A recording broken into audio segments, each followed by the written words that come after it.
Okay. It feels like it's been a minute since I last streamed. Again, we're on the good life. And I think I might be in the final couple sections of the game.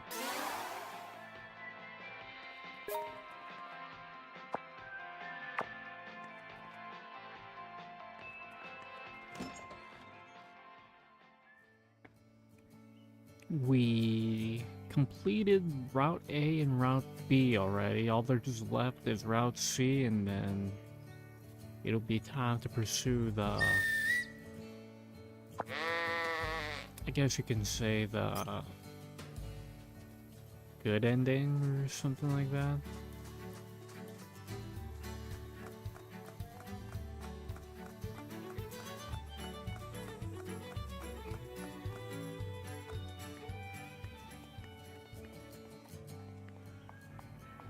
Hey.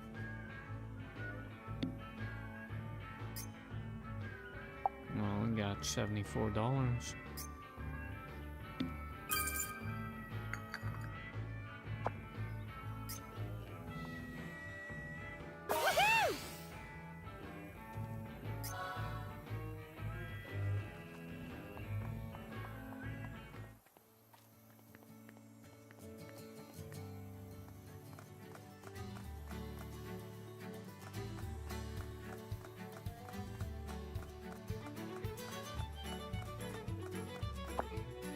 Wait, is this the right way to go? Seems like it. We'll do this for now.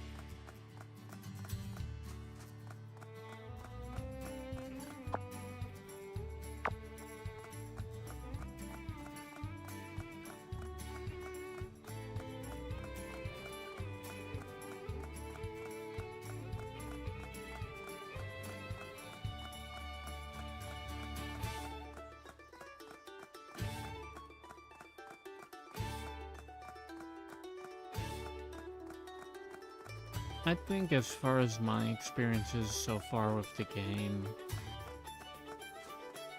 the main quest has a pretty interesting story. It's not like super deep or anything, but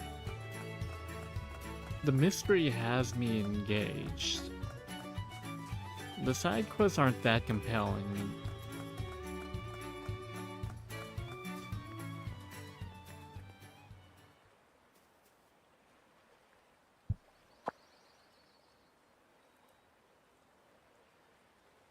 Hey, you okay? Yeah. Well, seems like you're still alive. What the hell happened? And here's me asking the same question, mate. Just calm down and slowly take us through what happened, sir.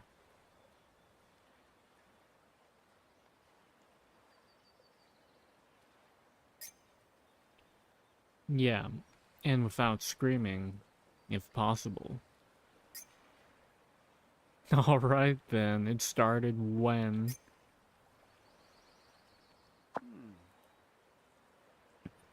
In summary, the moment you arrived here with the food, you saw Miss Martha carrying what looked like a sword with both hands. That's right. She looked just like an angel offering up a prayer or something. Then a strange light embraced Miss Martha, and she went into the woods. It was a holy light, radiant, shining, raining down from heaven it was. And after you saw the light, the next thing you knew, you were unconscious on the ground, correct? Exactly. I see. In that case, we'll go look for we'll go look for Martha. You should return home and see to it that John gets something to eat. And you'd better step on it. That poor son of yours looked like he was about to starve. What? Luminac, why didn't you say so? If you would. If you don't mind, I'll head off and leave Martha in your capable hands.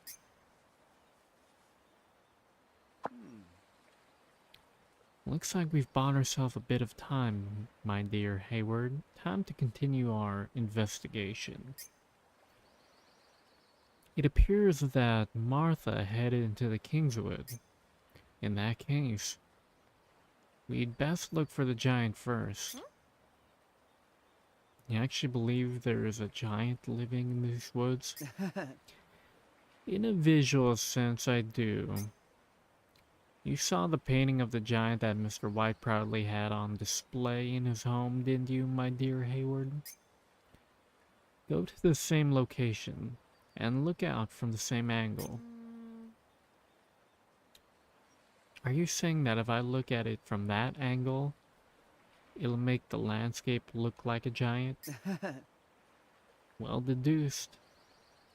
And the easel that Martha left behind should serve as the perfect clue. I'm sure you'll be able to snap a picture of the giant that lurks in this forest from over there. The truth is near. The rest is all up to you. Report back in to me once you've got the photograph. What the hell?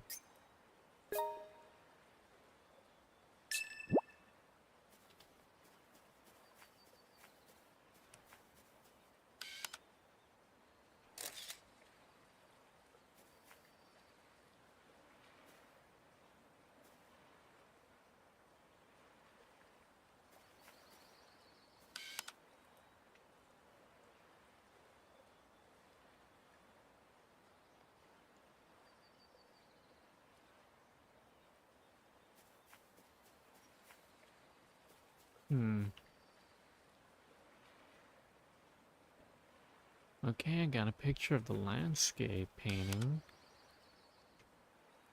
Oh. Okay.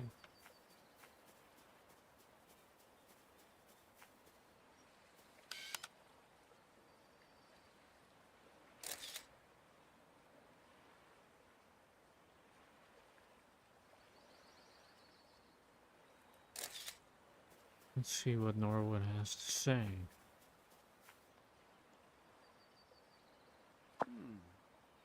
Did you manage to get a photograph of the giant that lurks in this forest?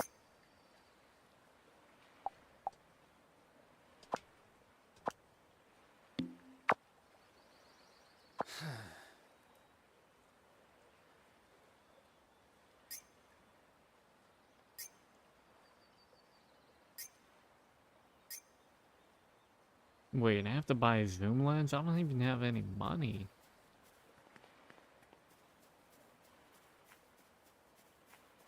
Maybe if I get up close. No, it won't trigger.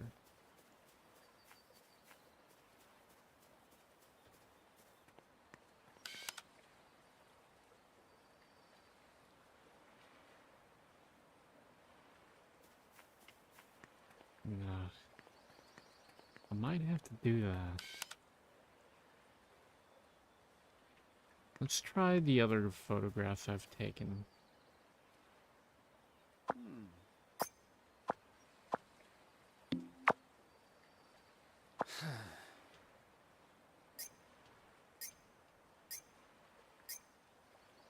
Well, I guess I'm gonna have to dip into my savings account.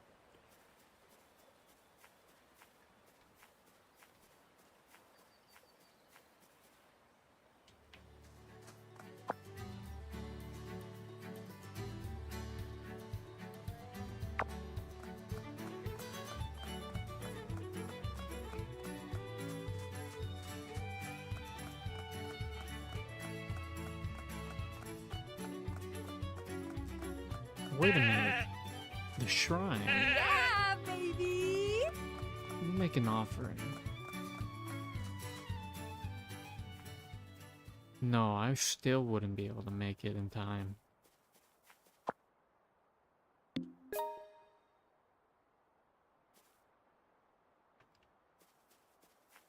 No point. Just have to ride there, take a nap. At home.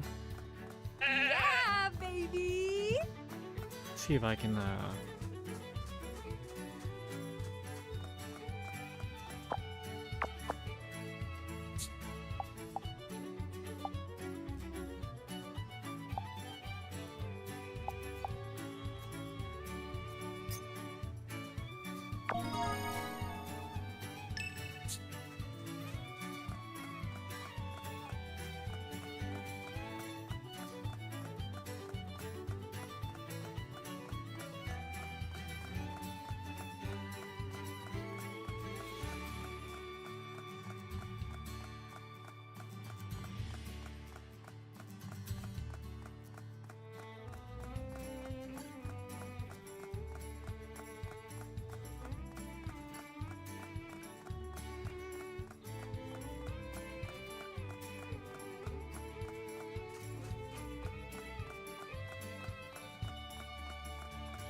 oh, I missed my turn. Anyway, if I could turn left.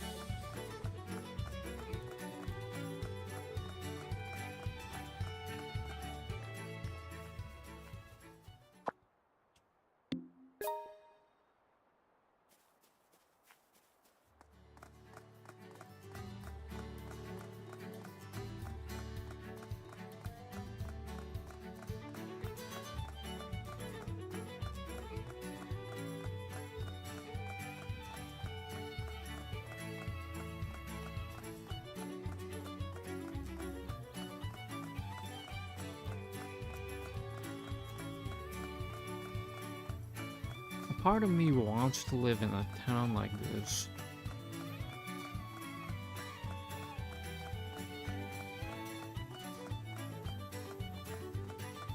It'd be a total culture shock though. No internet. Well, actually there is internet. But it's slow.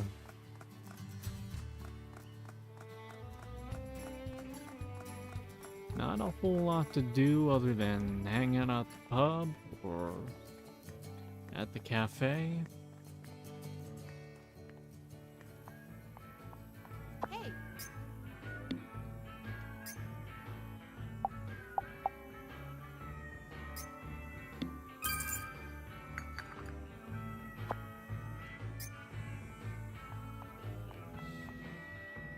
Woohoo!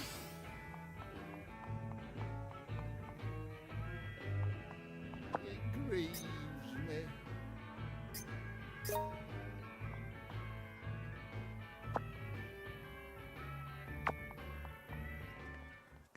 It's too bad I'm kind of broke to be challenging him.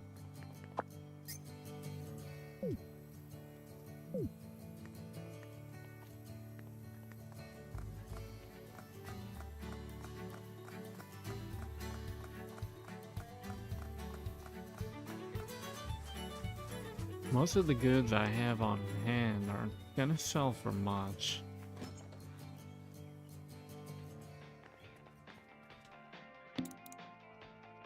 Waterfalls, laundry on a summer day, antique clocks.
I wonder how much is a zoom lens.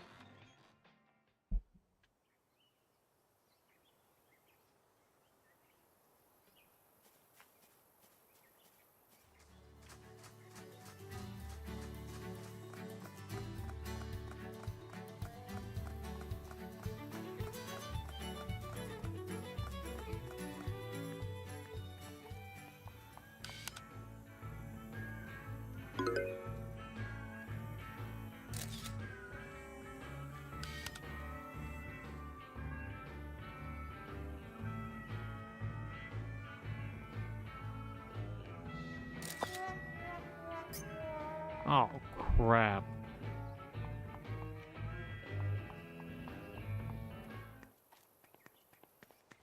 Yeah, baby! Yeah, baby! Now I have to get both my camera repaired and a new lens. Holy shit.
Hey! Oh no.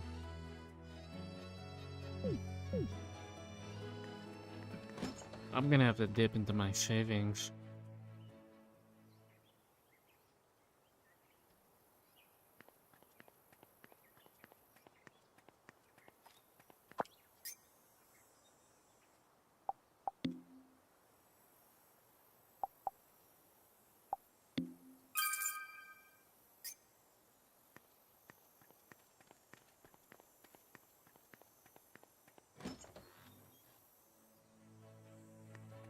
Hey!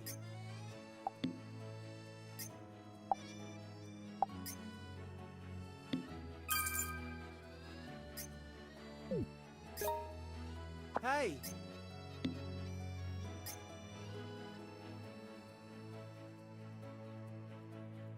No fucking way.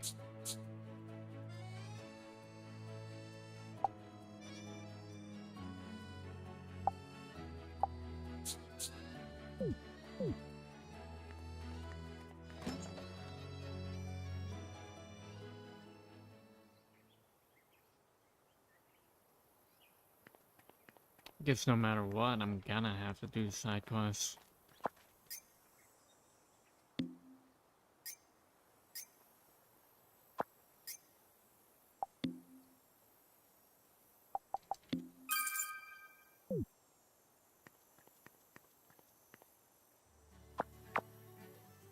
Let's see if there's anything I could sell. The funny bunny.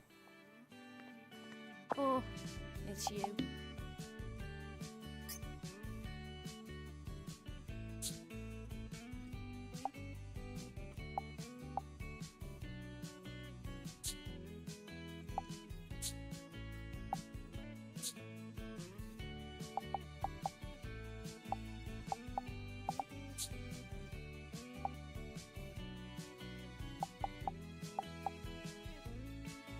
Oh yeah, I can go mining.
Well, that'll buy me a meal if I need it. I'm gonna need to...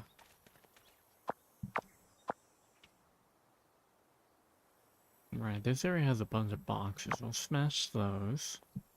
We'll start with that.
Yeah, I think I'm gonna head here, then I'm gonna try to go to this quarry that I've never been to.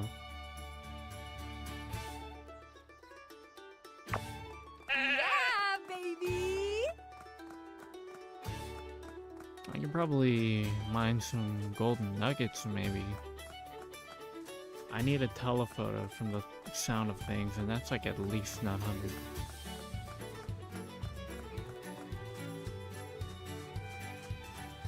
Yeah, baby!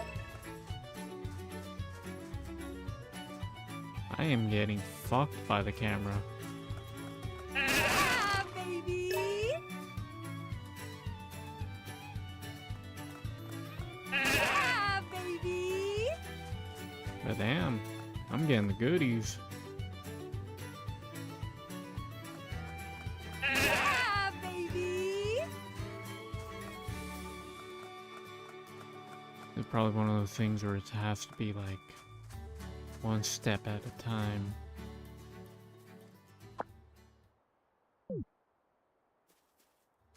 Yeah, baby! Yeah, baby!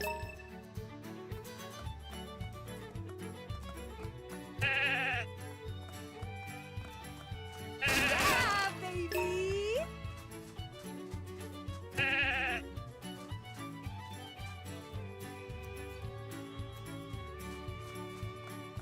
Yeah, baby!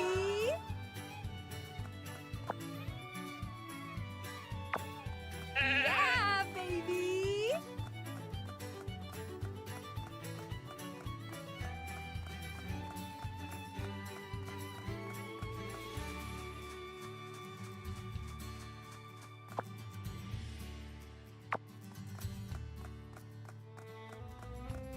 I'm like debating if I want to do a review of this game.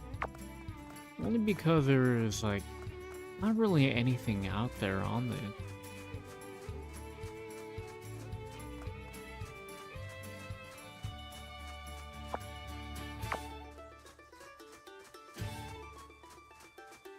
Yeah, baby!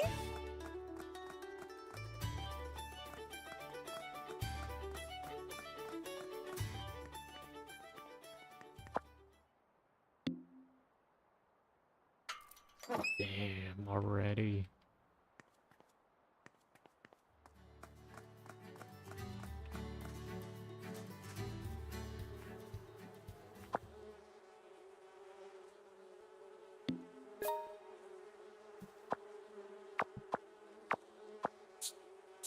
That reminds me, I do have a quest that Okay, I do need to speak to Salome.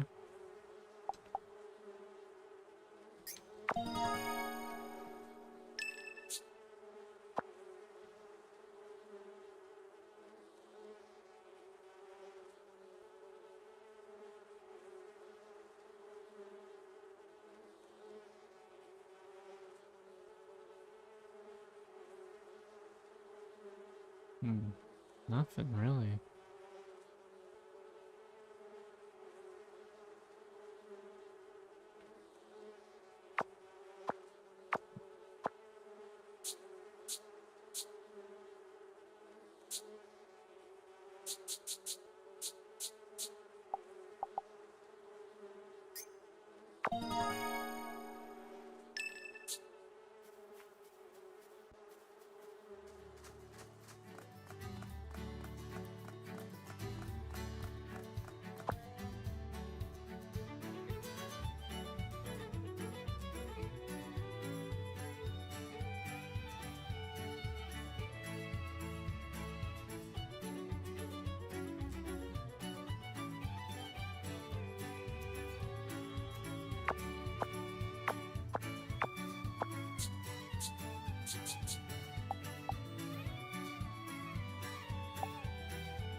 All that's left is Emma. I don't know where she is. Yeah, baby.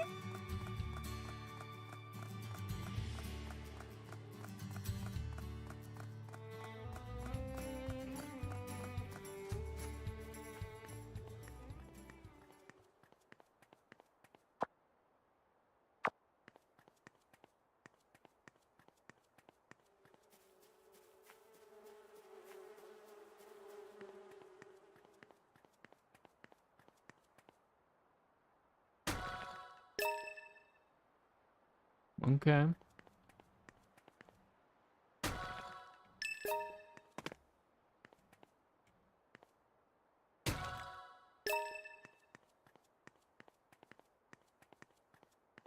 Is that it?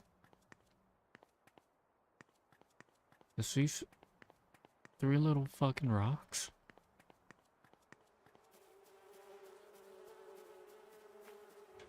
Alright, Edgar.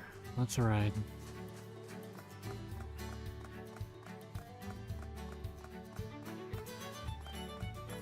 Wait a minute. There's more.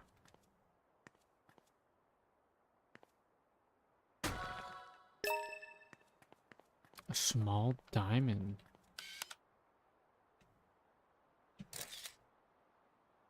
No, that's not what I'm looking for.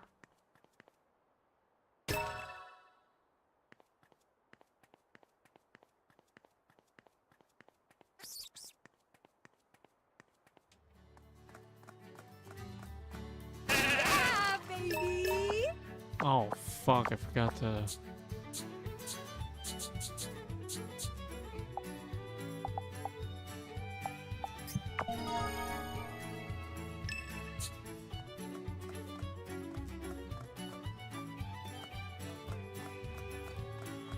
Yeah, baby. Yeah, baby.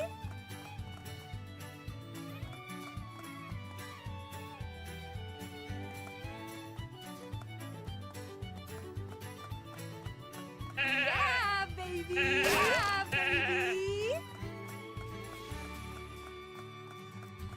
Yeah, baby. This is one of the most awkwardly controlled side quests.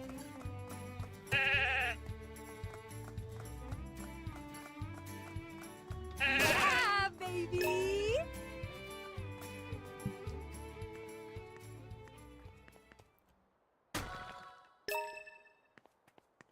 I wonder how often do these rocks regenerate? Because I would love to farm. I'm not sure if it's going to be worth it.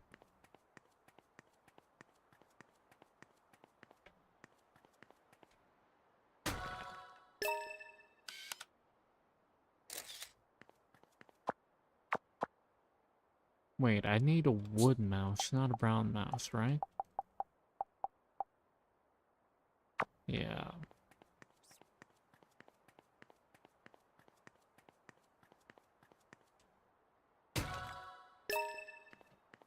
Gold.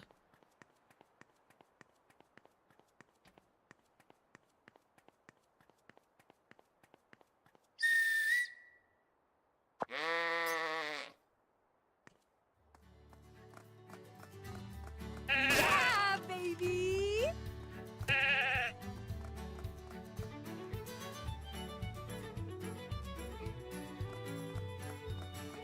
Yeah, baby.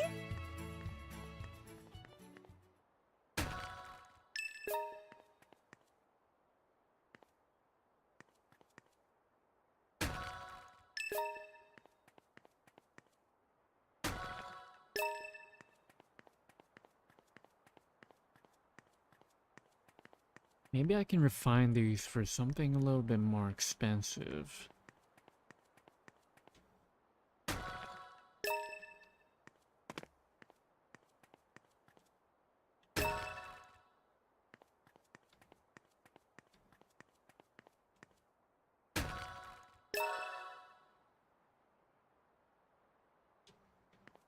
Ooh, a large diamond.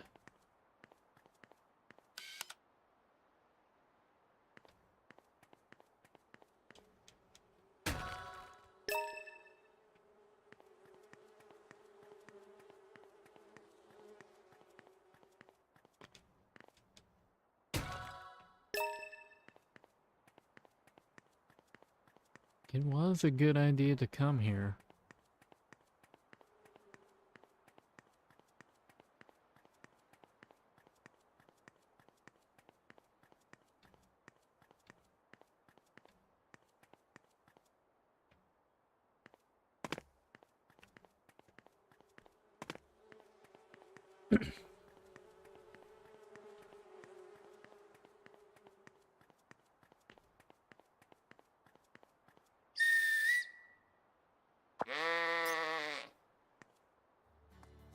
Yeah, baby. I'm just getting marshmallows. Not ideal, but Yeah, baby.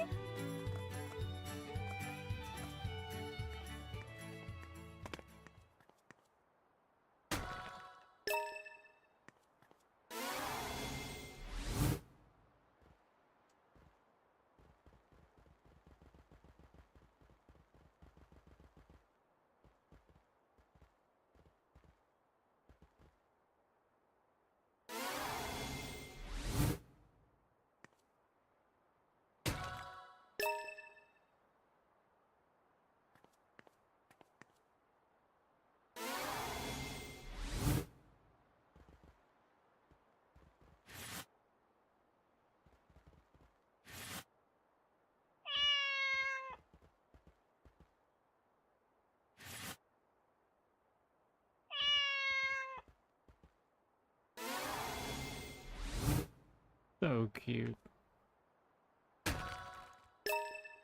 Gold, hell yeah.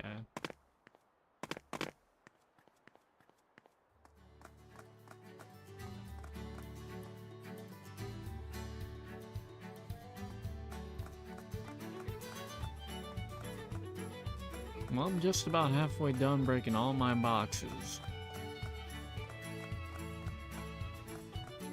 That I can be satisfied with. Let's move on to somewhere else.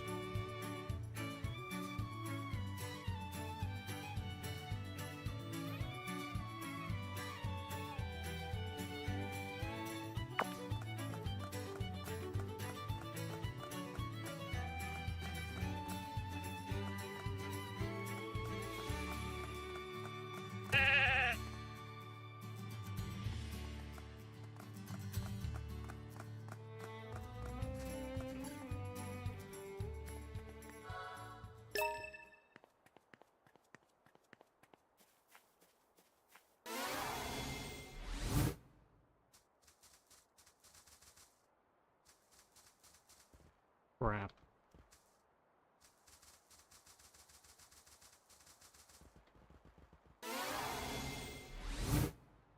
Do I have any money on hand? Ooh, man, oh man. Just enough to open the gate and to activate that shrine.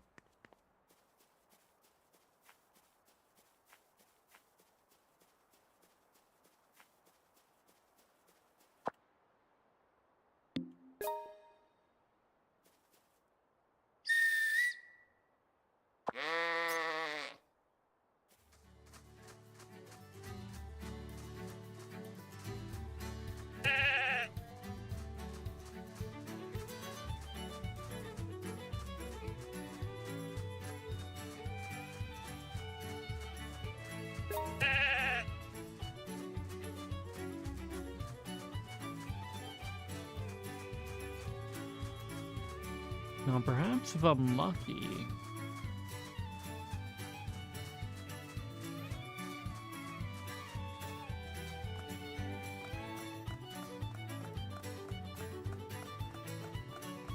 Yeah, baby! Yeah, baby! perhaps I'm lucky enough, I'll get a lot of hits on those images I pick.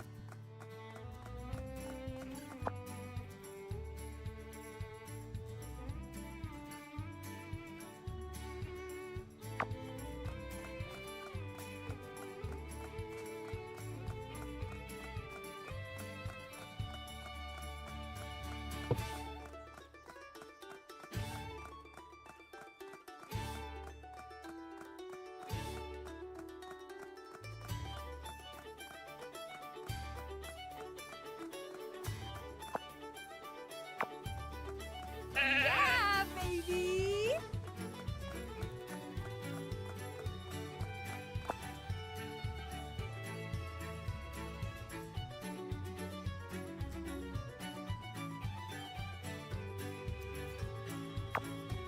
Yeah, baby!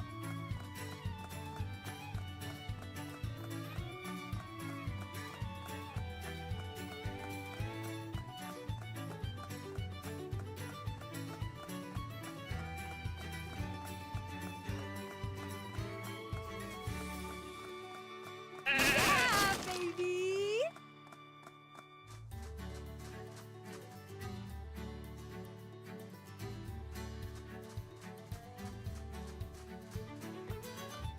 Yeah, baby! Ooh.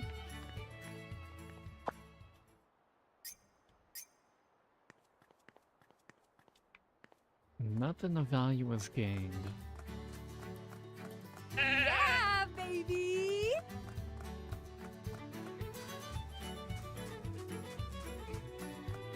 Yeah, baby! Yeah, baby! Yeah, baby! Yeah, baby!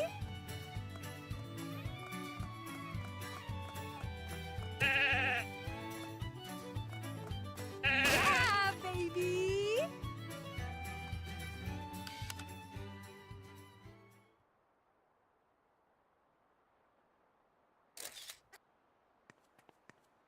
No, that's not it. Yeah, baby!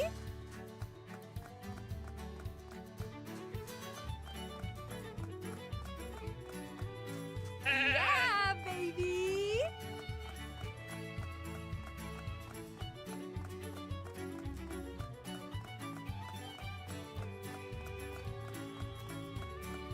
Yeah, baby! Yeah, baby!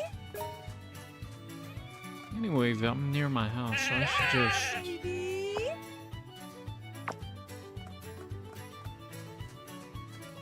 fast forward the time by like 9 hours.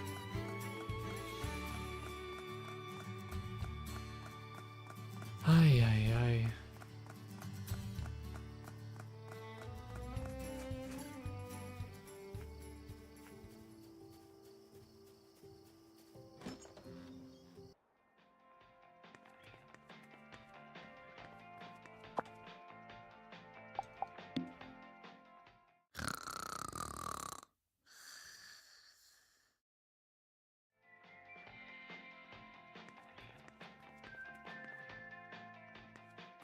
At least the game autosaves when you sleep.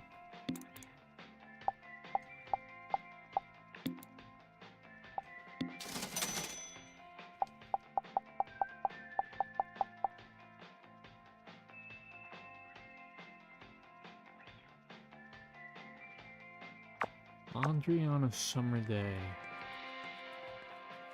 See if I can find a clothesline while I'm in town.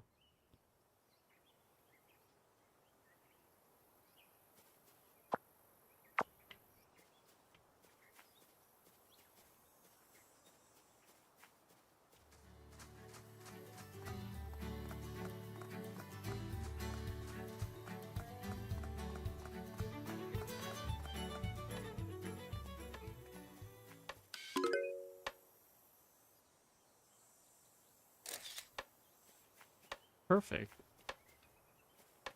Right there for the taking. Alright, Edgar, we ride.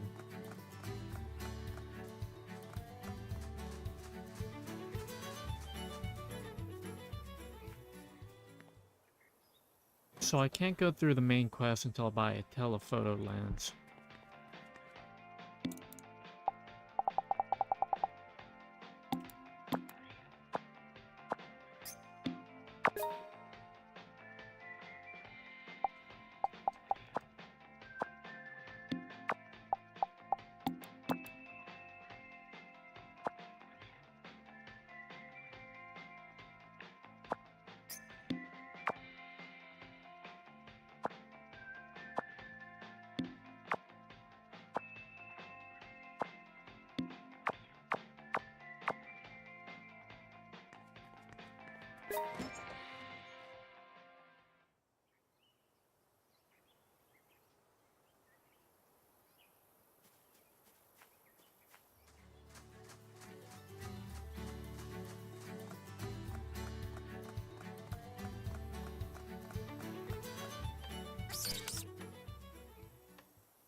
Oh man, I need to take a bath again already. God damn it. Yeah, baby. How many times have I ran back and forth from my house already? Baby.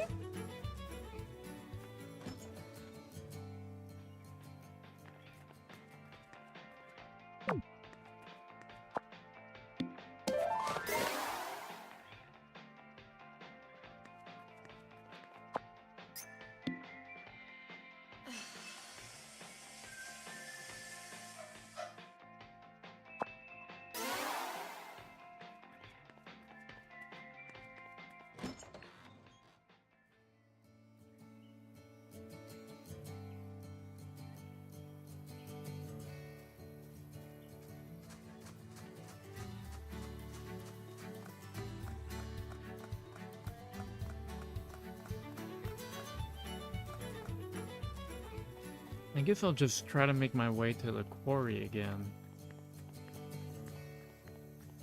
Let me buy some food to eat. Hey.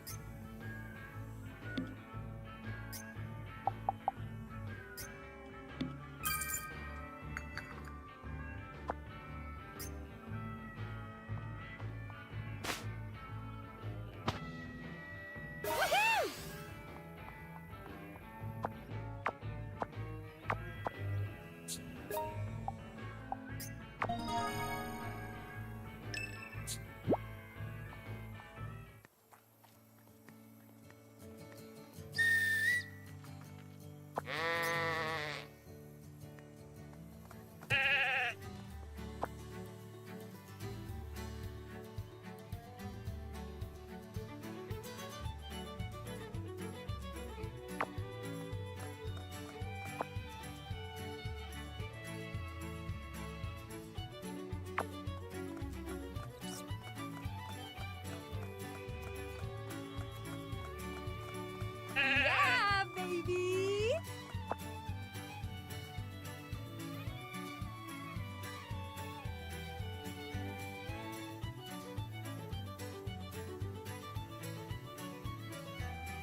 Where is she?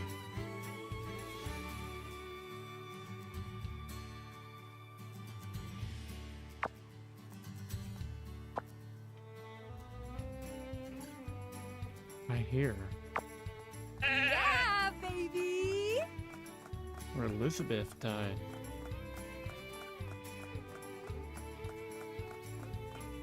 I wonder if Emma's with her. I hope so. Yeah, baby!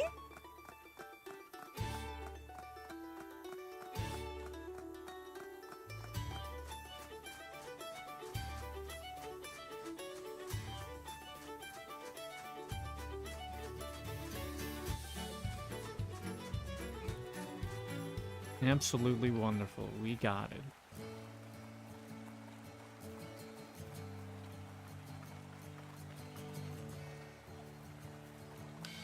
Emma, let me fucking talk to you. I can't wait to grow up. Nope. What? Why? Don't you know that all adults are terrible human beings? Does that include you, Miss Hayward? What? When I grow up, I'll get to go as far as I want, and nobody will tell me off. But adults can do that whenever. There's this really pretty place just outside of Rainy Woods, but children aren't allowed to go there. Adults say it's dangerous or whatever. That's why I want to grow up already. Well then, how about I go and take a picture of it for you? We did it! Really? Okay then. Show me a place with a weird vehicle, like nobody's ever seen. Ooh. And I heard there's an old castle somewhere. I bet it's just like something out of an old storybook. Oh, and I know. I want to see somewhere outside of Rainy Woods. Show me all three places, okay? You promised.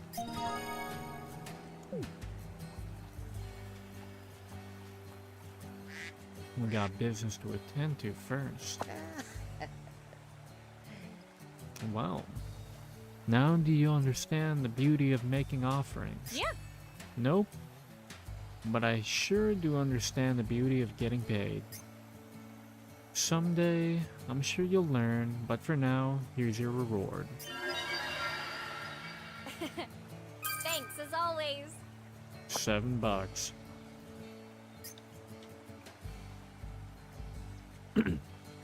What a pain, but having them awakened is definitely convenient. So I might as well do it. Thank you, dear. I just hope you awaken to the beauty of making offerings soon.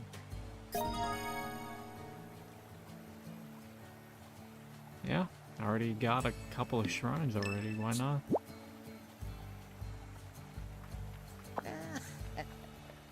Have you learned any more about the beauty of making offerings? Yeah. Nope, but I've definitely learned a lot about earning rewards. I thought you'd have learned a bit by now, but here's your reward nonetheless. Thanks, as always. Now I need you to awaken all the remaining cat dog shrines. Come let me know when you're finished. Yeah. I've come this far. Might as well see it out to the end. Thank you, dear. Don't let up now. Go out and make those offerings. Save that for later.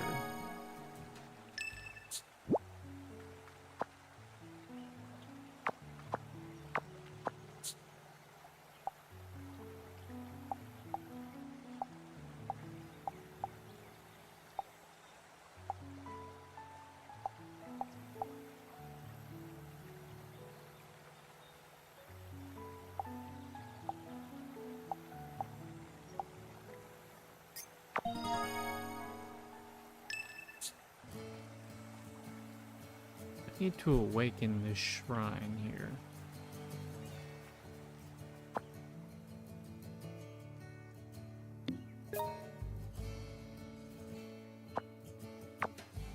So I got Emma. I just need George and Lynette.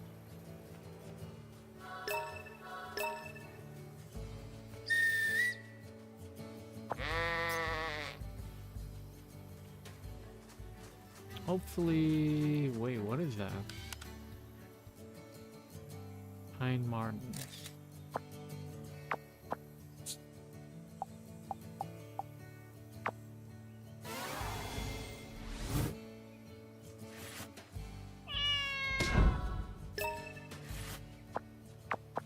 Oh crap, I forgot to change my quest.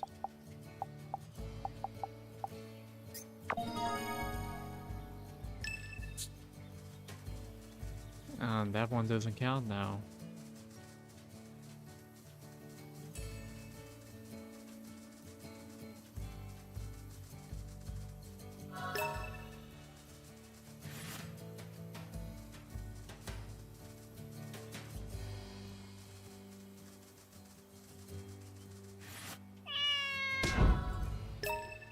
That's one of them.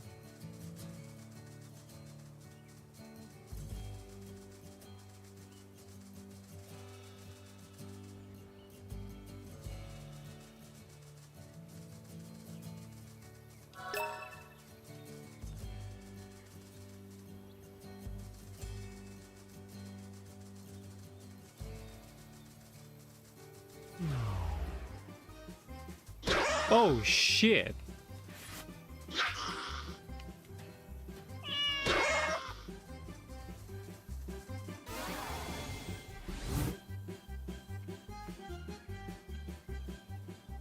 You fucking asshole. That was kind of a jump scare.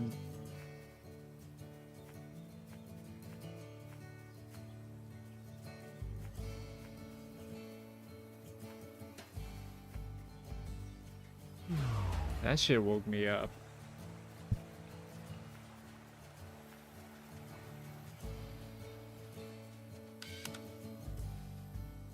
Yeah, it's too bad rabbits are not part of the...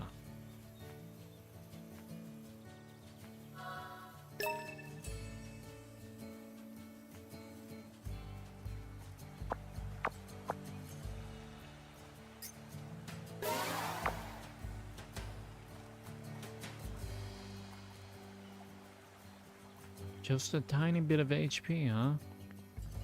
Not disappointing.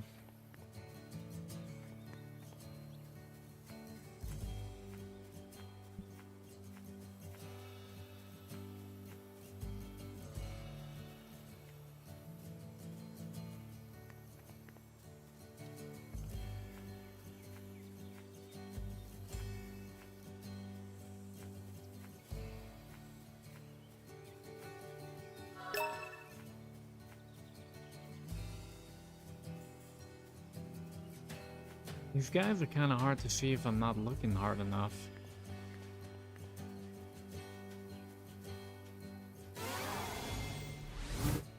There we go.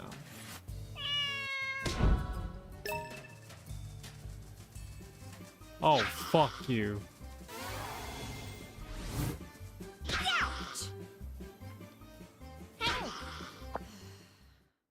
Damn. Naomi, what are you doing?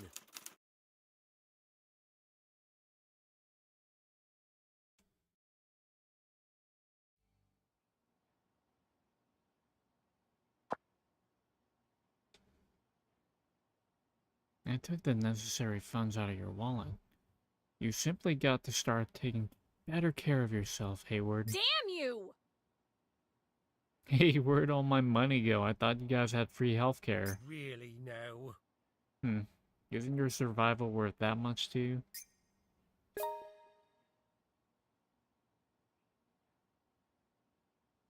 Alright. I thought George would stay here, but I guess he disappeared. Well, I guess it's only 5 in the morning.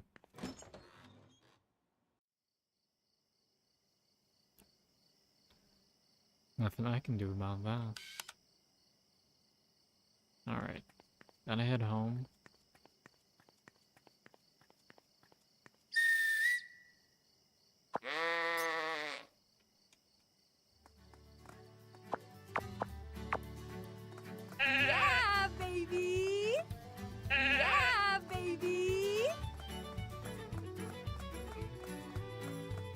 Upload a photo of Emma. Yeah, baby!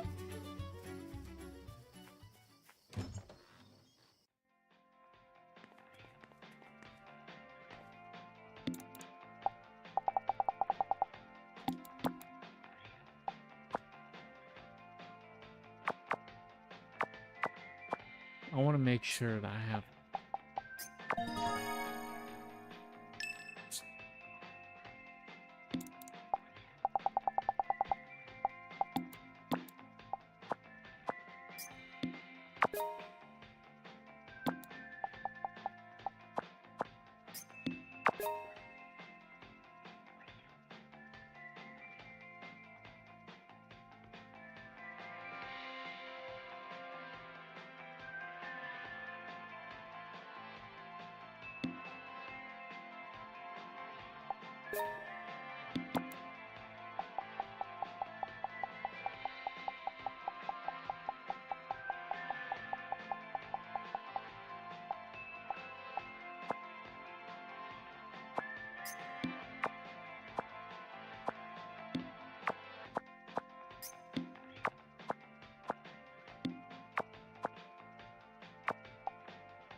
All I need is a picture of Lynette now. Maybe she's at her farm, I do hope so, but she hasn't been there the last couple times I checked.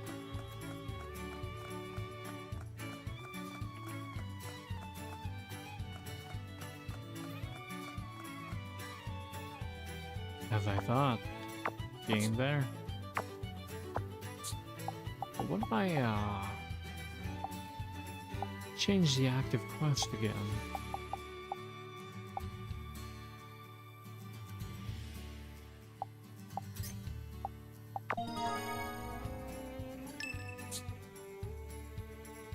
There you are. I've been looking all over for you, Miss Lynette. Damn, you're jacked. You could be my dummy mommy. Yeah, baby!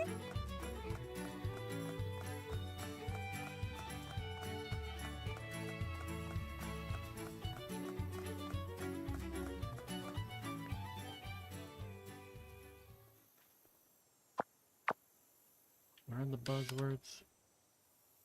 Cute little birdies, huge plants. No. Spunky old man. I think I know just the guy. Oh, he ain't drinking yet.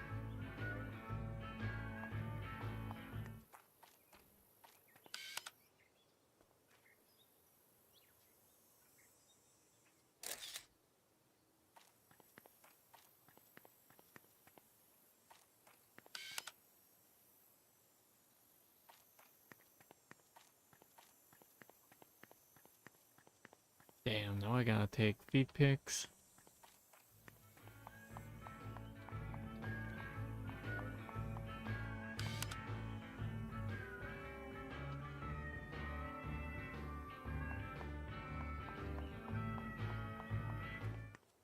Stylish shoes.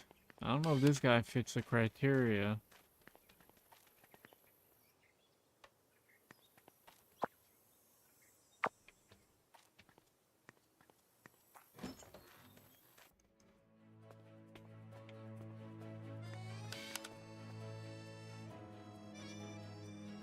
John wouldn't fit the criteria either.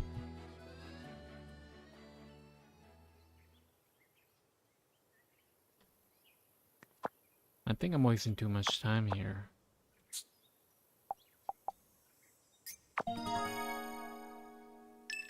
Let's finish Spunky Old Man, huh?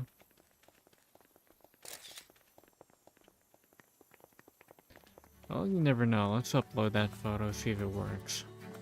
Yeah, baby.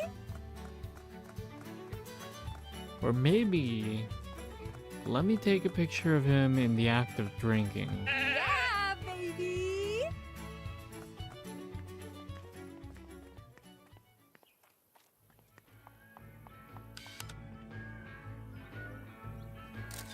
Atta boy.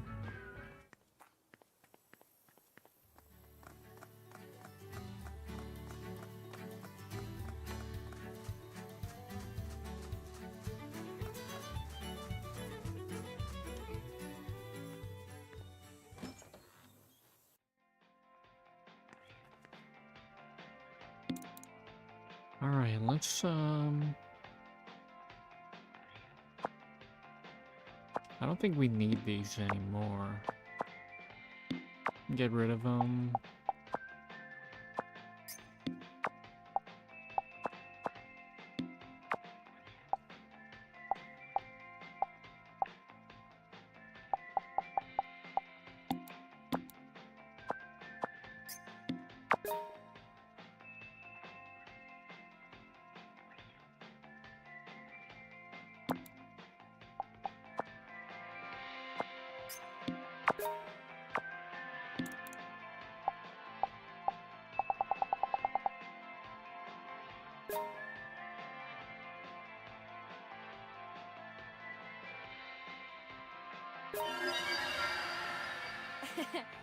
Thanks as always.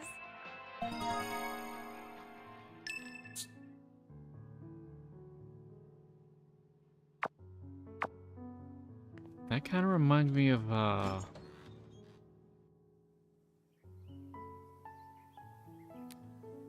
Yuna's not Yuna's theme, Final Fantasy X-2, that opening piano piece when you get into the main menu.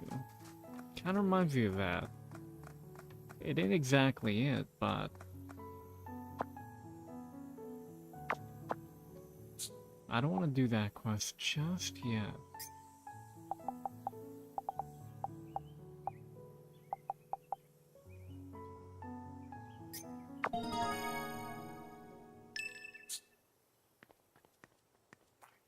Oh yeah, let me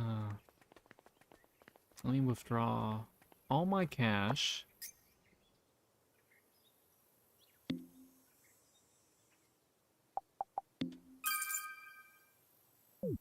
Oh crap, I still don't have enough. Let's see. There we go. Perhaps if I sell all my...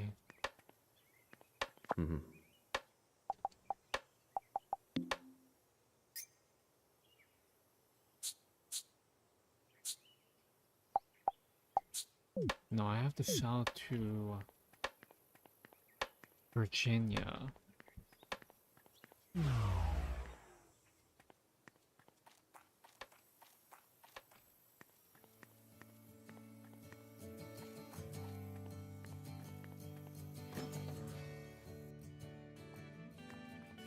Oh, it's you.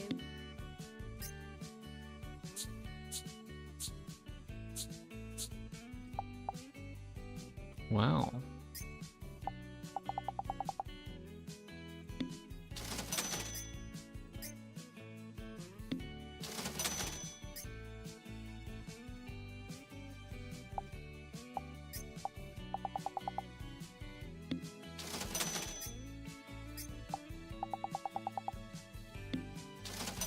All this stuff's used for like clothes and shit, but I don't really care about that.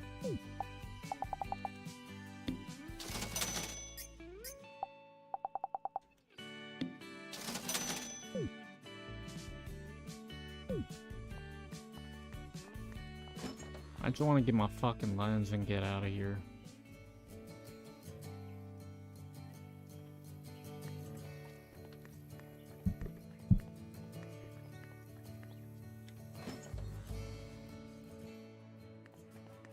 Hey!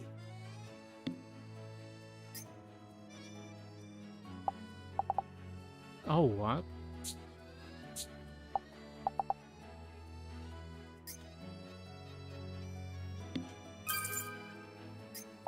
While we still have the cash, let's get all of that.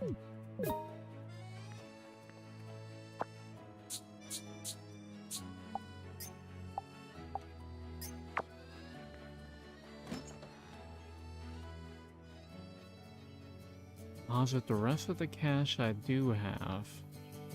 That way I don't accidentally spend it all. But first, a meal. Hey,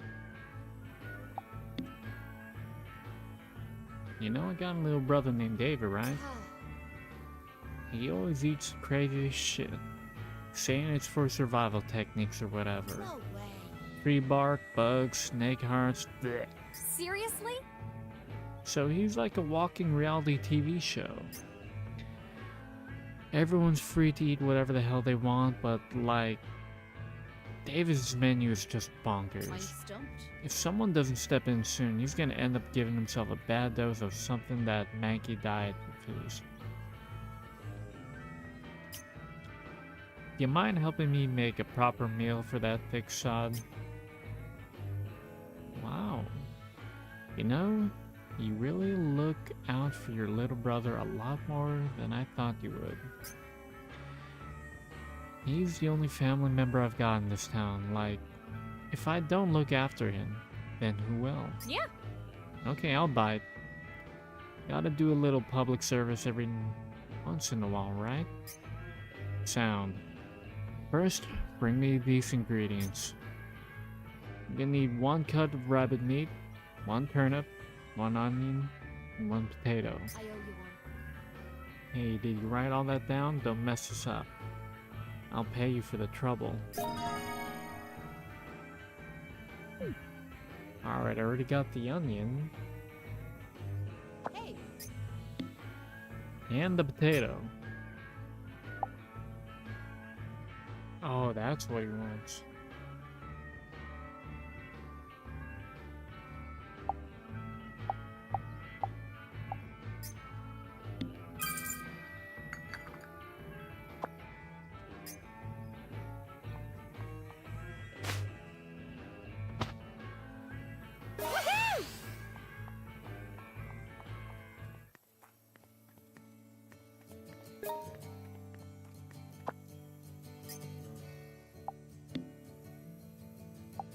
Alright. We'll deposit that.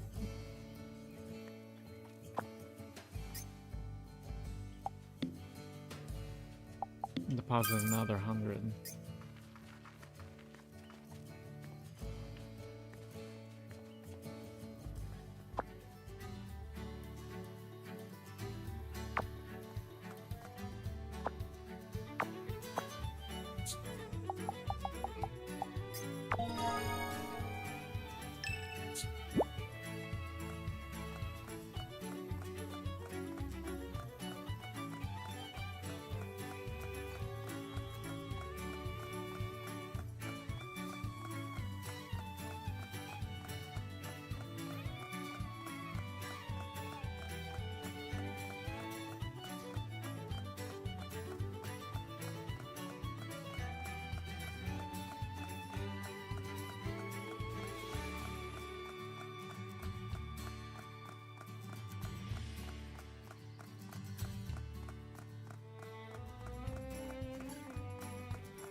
I'm sure the fastest way to get turnips is to grow them.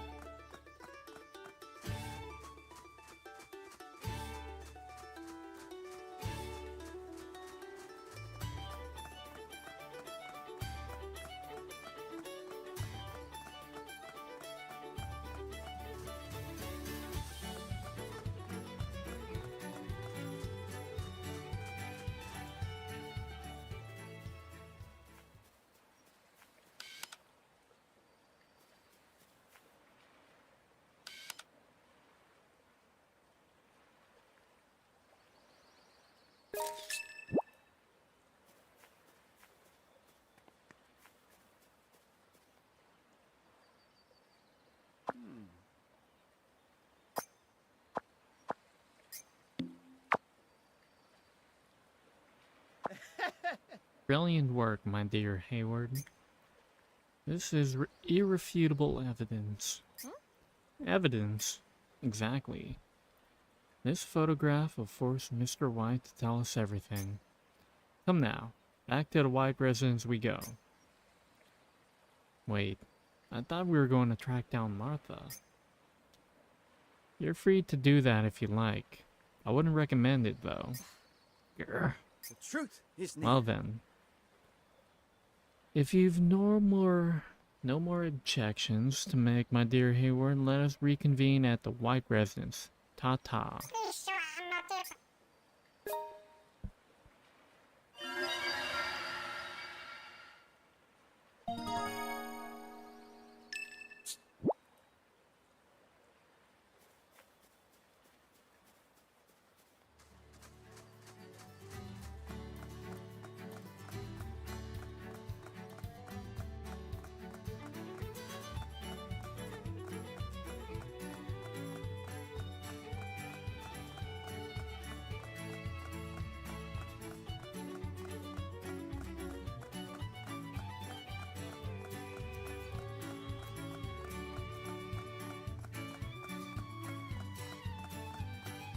Wonder how fast do sheep run?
Yeah, baby!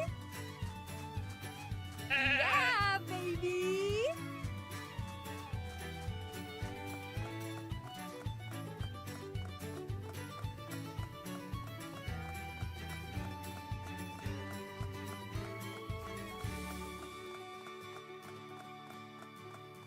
Damn, Edgar is so smooth.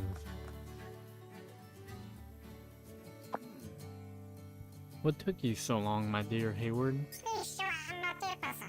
Fish and chips, fish and chips. The truth is near. Now, tally-ho. Door to truth beckons us once again. Fish and chips, fish and chips. Why don't they ever shut up?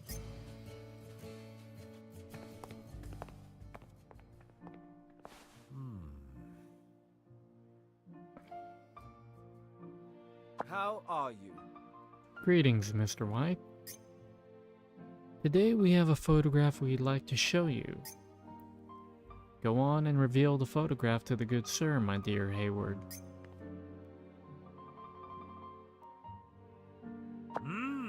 Heavens, what a brilliant shot. Well, there's certainly no use in hiding it now. You're right. It was Martha who painted that picture there on the wall. Forgive me for being so forward, but artistically I find that piece to be rather lacking.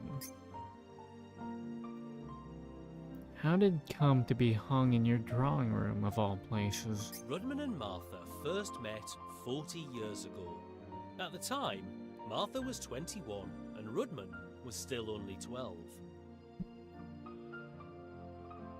Back then, Martha had moved from Rainy Woods to London in order to study painting.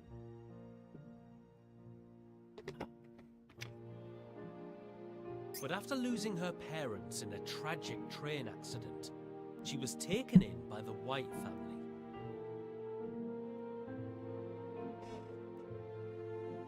Rudman's father, a tyrannical landowner, was quickly taken by Martha's beauty and made her his mistress. Oh no. So I'm gonna set up a Rudman different schedule. eventually learned of this, but there was nothing he could do. 9 years later, while studying at university in London, he received a single letter from Rainy Woods. It told, in painstaking detail, her vicious treatment at the hands of his father, which drove Rudman to return to Rainy Woods that evening on an overnight train. I gathered all this information looking through the town's old documents and newspapers. 2 weeks after you returned to Rainy Woods, your father passed away. Mr. White, did you board the Orient Express that night?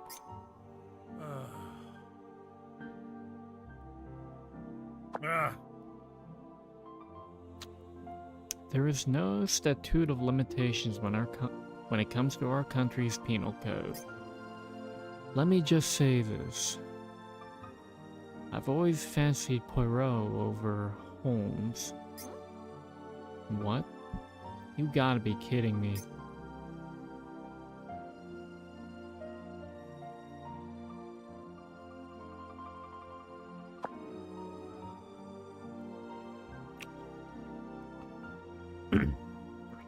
As far as matters like those are concerned, I'm also partial to the stubborn Belgian's logic. And did you invite Martha to the party as well? Oh, we thought about it. We went back and forth on whether or not she should join at all. But in the end, it was all for naught. For when the curtain fell on the party, Martha appeared right in front of me. She took the sword from my hand and said, "This is Cortana, the Pict's Excalibur. As a Pict descendant, inheritor of King Arthur's blood, the very last daughter of the one true king. Bless you, young knight Rudman. Bless your courage and your sense of justice."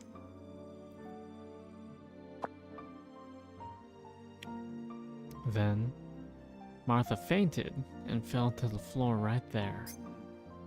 I see.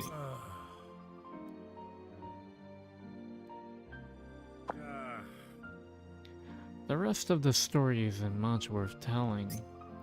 Martha forgot all about what had transpired during the party, and I was a coward beyond all help. Eventually, Martha chose Thomas to be her husband.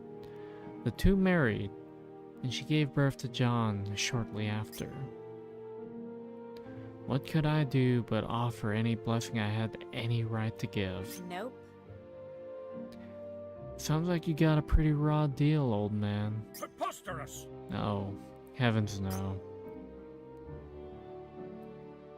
Martha finally found happiness. I couldn't have asked for any greater salvation. But what about now? Seems like that salvation might not have been all it was cracked up to be. Let's say the sword that impaled Elizabeth really was the same antique sword you had in your house. Then Martha could be involved somehow. Especially considering what she said to you before she fainted. Martha's from the generation who grew up seeing Queen Elizabeth II reign for the entirety of their lives. As a descendant of King Arthur, maybe Martha gradually gave in to the fabricated rebellion growing inside her. And maybe one day, she came to see the false Queen Elizabeth as the ultimate target for her holy army. An amazingly incoherent theory, but also a brilliantly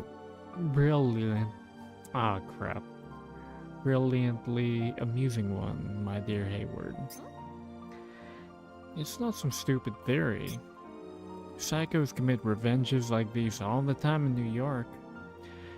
Especially the ones who melted their brains on acid. Brings a tear to the eye. I thought it was all just a fairy tale. A fictional sword, a fictional king, and a fictional knight. Nope. Fiction can still inspire murder, even fairy tales.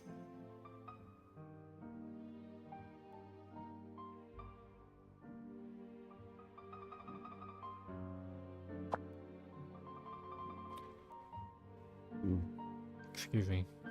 Martha must be in Kingwood. And as one who has inherited the blood of the true king, the Kingswood will surely shroud her. But you too can enter the Kingswood as long as you possess its key. It's in your hand. Please, you must save her. You must save my Martha.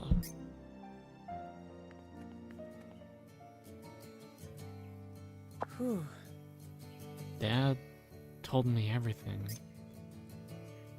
So it was Mom that went and killed Elizabeth. Then she might have stolen the sword and run away. Blimey. It's hard for me to even imagine something like this could ever happen. But I suppose it ain't impossible. Wait.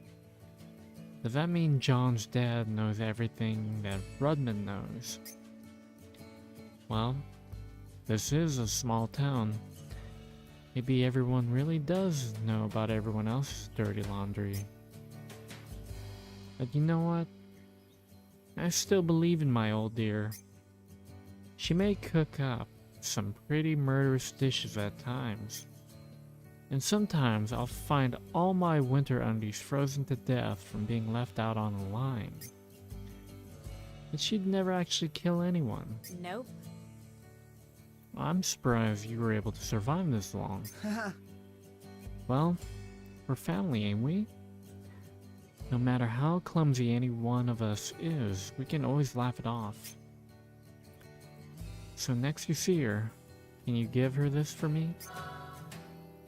A paint set. It looks pretty dry though. You sure you want her to have this? Yeah. This is the one my dad bought for her right after they got married.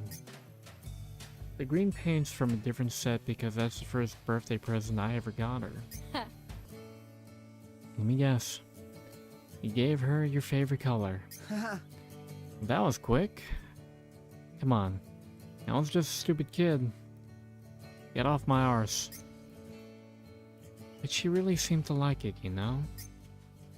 I reckon that's why she still keeps it in her room even to this day. Blimey. Now how in bloody hell could a mom like that kill anyone? Let alone Elizabeth. Yeah. Alright. Alright. I'll make sure to give it to her. I'll even do you one better and bring her right back on to you. You just be a good little Meggie and wait here, John Berryman.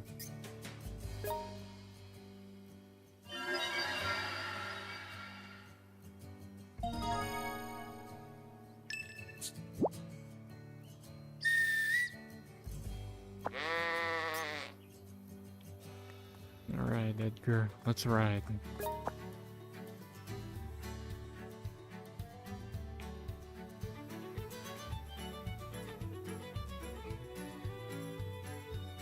So I can take this path out, and it's almost a straight shot through. Yeah, baby. Yeah, baby.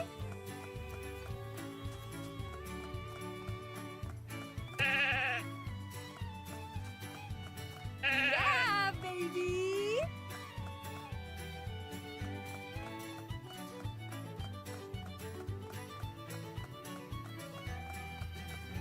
Yeah, baby. Yeah, baby.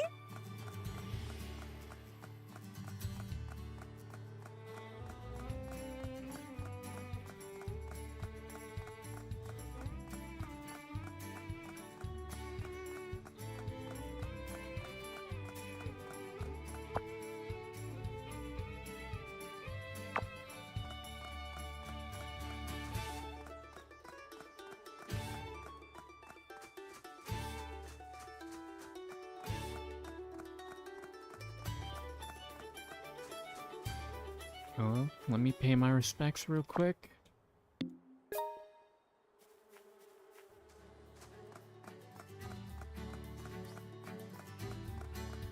We ride onwards.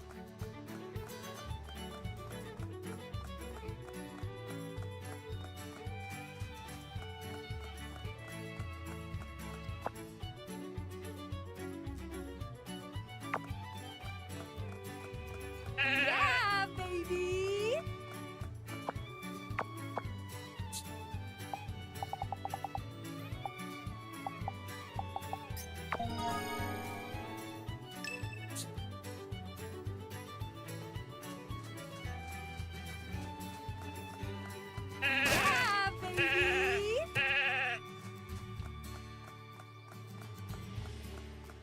Yeah, baby. Yeah, baby. Yeah, baby.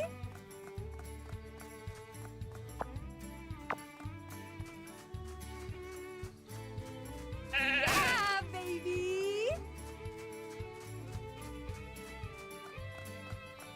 Yeah, baby.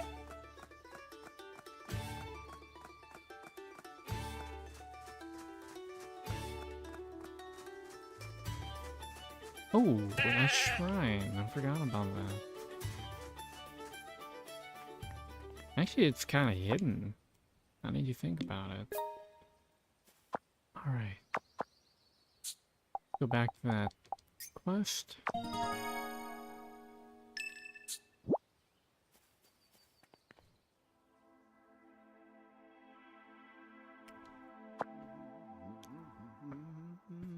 No road doth lead to the King's Break. An unseen path there is to take.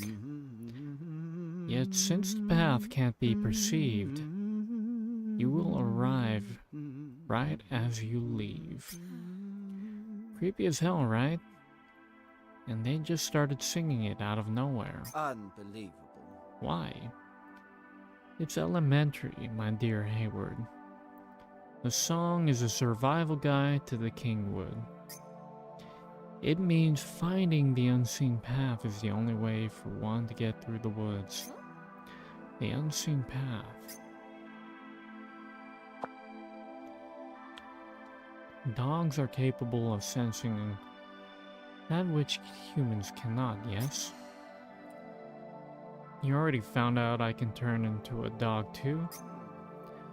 The paint set John gave you should be swimming in Martha's scent. All you need to do is memorize it and use it to track her down. Oh. And don't forget to pray at the shrine before you enter the forest. I'm sure you'll be glad you did later.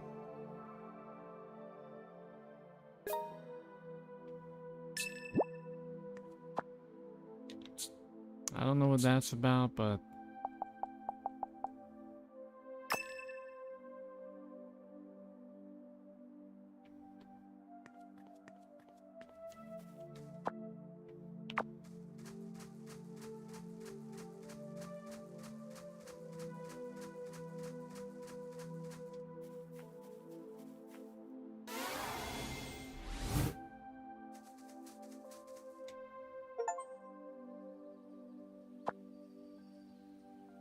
Rough, rough, rough. You look positively gallant, my dear Hayward. Now let us locate the unseen path, shall we? Truth is near. Memorize the scent of Martha's paint set and track her down.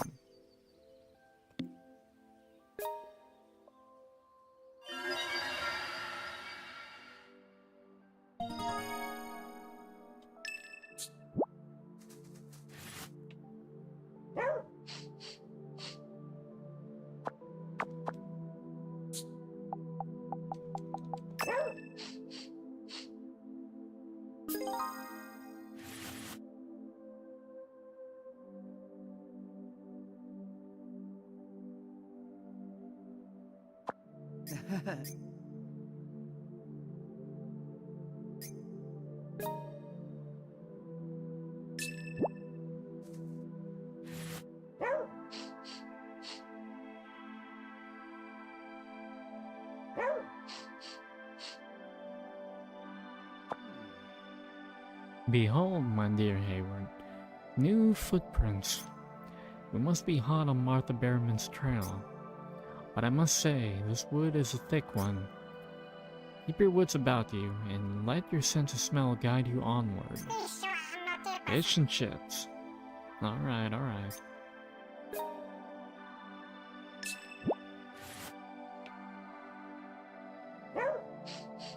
No.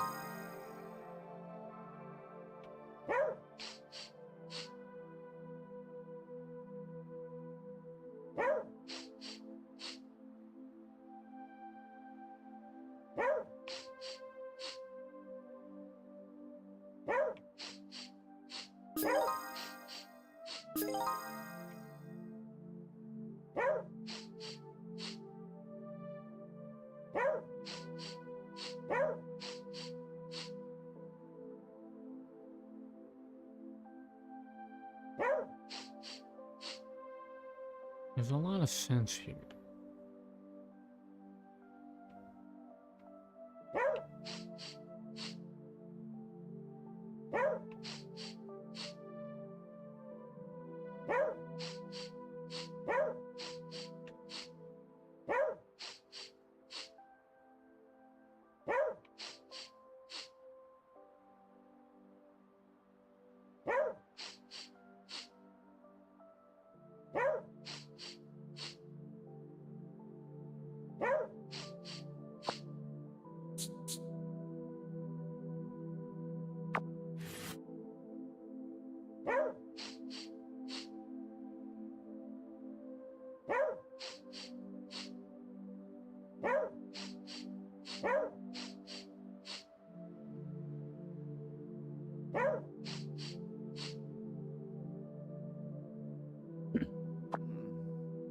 More footprints, my dear Hayward.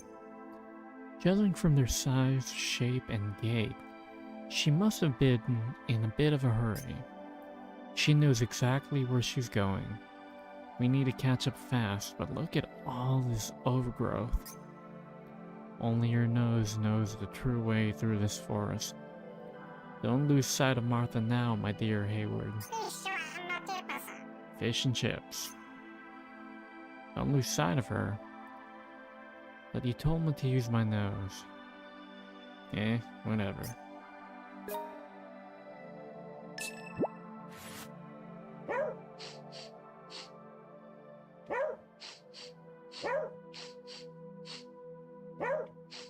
Okay.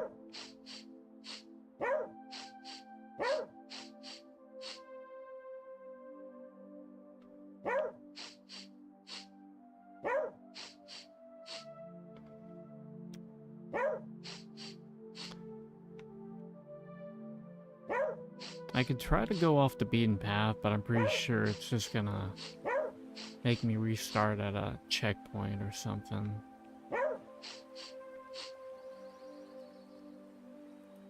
The question is now.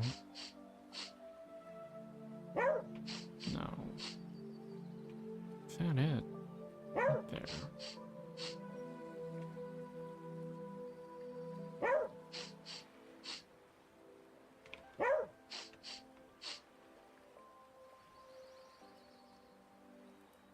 Okay, so I'm here.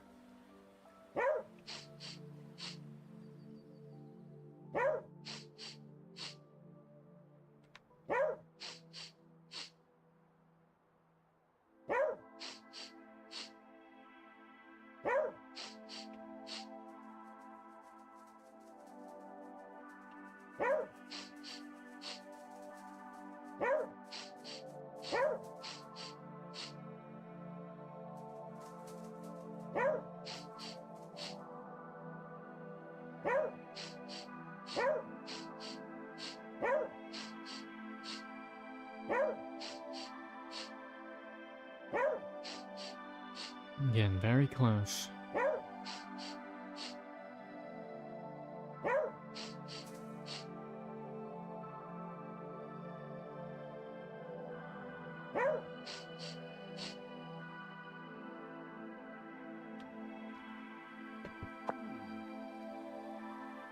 It appears that we found ourselves a clearing, my dear Hayward.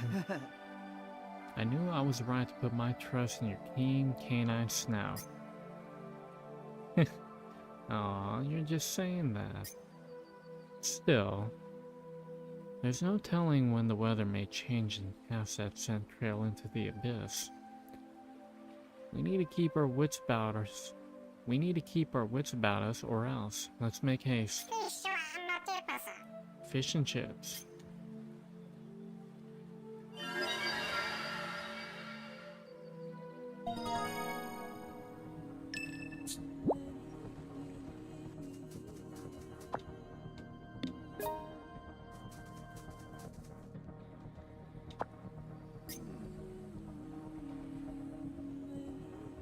Something's been on my mind. Martha mentioned the sword being the pig's Excalibur, right? Doesn't Cortana being the pig's Excalibur seem like way too big of a leap? Quite the shrewd observation, my dear Hayward. Woof. And it just so happens I currently have a solidified theory as for why such a leap makes sense. But now is the time for tracking, not theorizing, so just pipe down and stay focused on the hunt.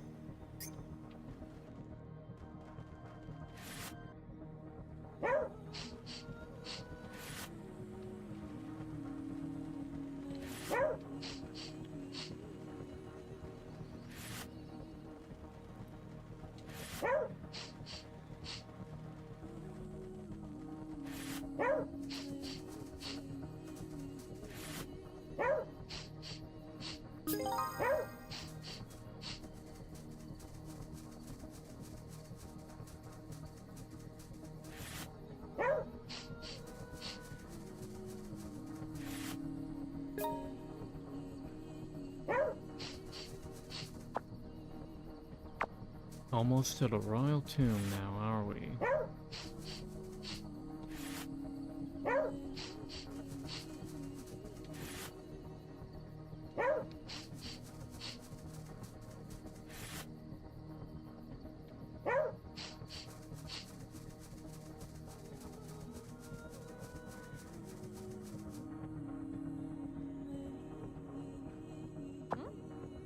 Is this a grave?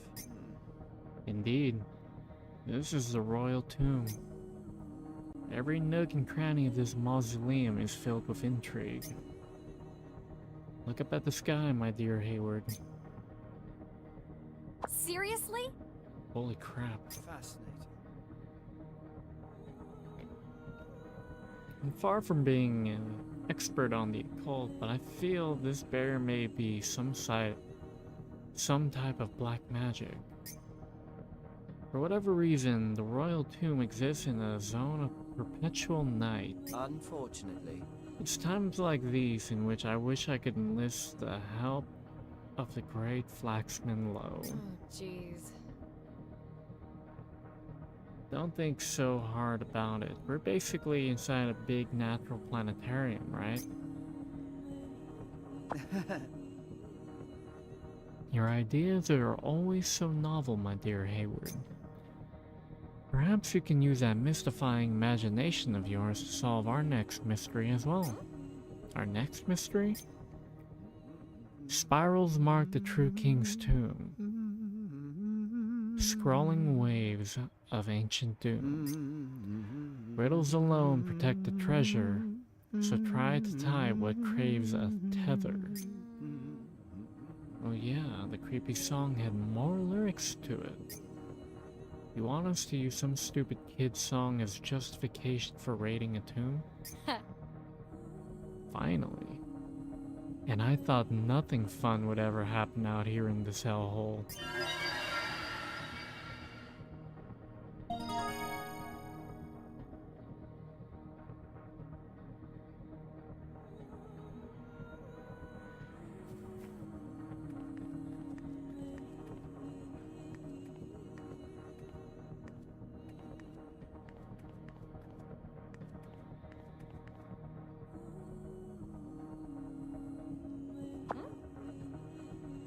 What's with the shroom? That's an ancient pig rune. It means man. Very straightforward. This pedestal is probably meant for something that represents this rune.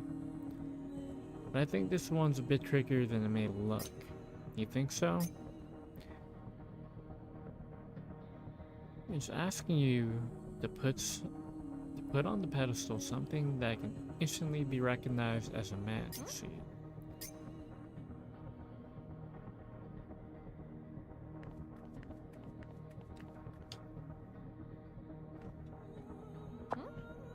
What's a star mark for? Star mark? This is an ancient picture rune. Can you guess what this one means? You really think I'm that dumb? I was just wondering why is there so many of them. It's meant to be plural, of course. Oodles of stars, one might say. This pedestal is probably meant for something that represents these runes. What? What I mean is, we need to find a bright and starry sky and offer it up here. What?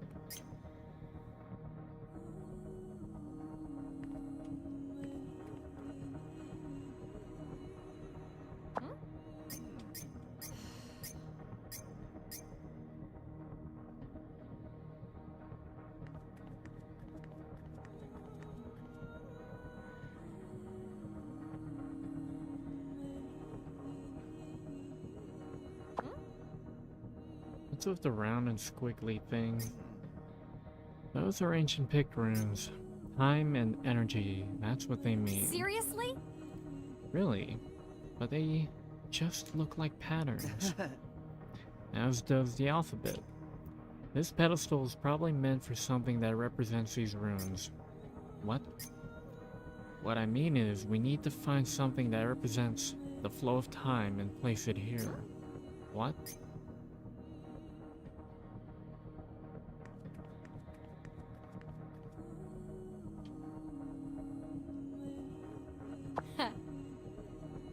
I got this one. It's just a picture of a tree, right? Unfortunately. Picture. These are ancient pict runes. Tree and life, that's what they represent. It looks like the swirly one's been half erased. Erased? No, it looks like whoever drew it never bothered to finish it. This pedestal is probably meant for something that represents these runes. What? What I mean is, we need to find something that represents a lifeless tree and place it here.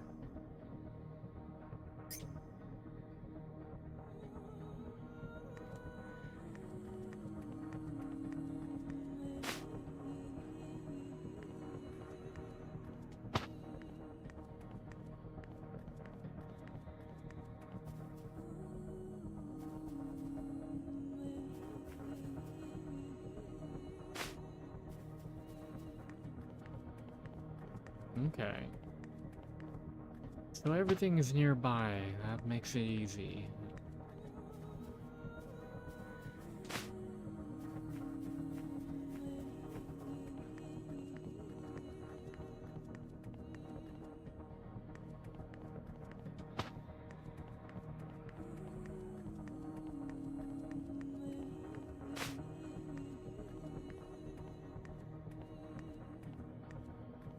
If she lifts this over her head and puts it on here, that's amazing.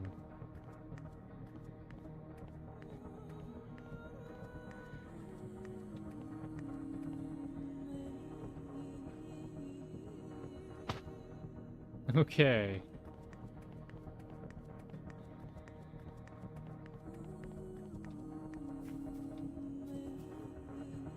The flow of time, huh?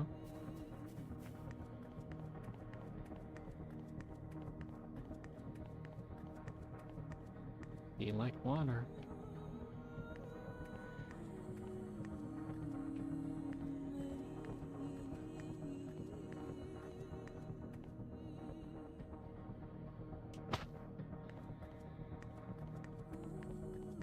What I want to know is, why do you want me to do all this, Norwood?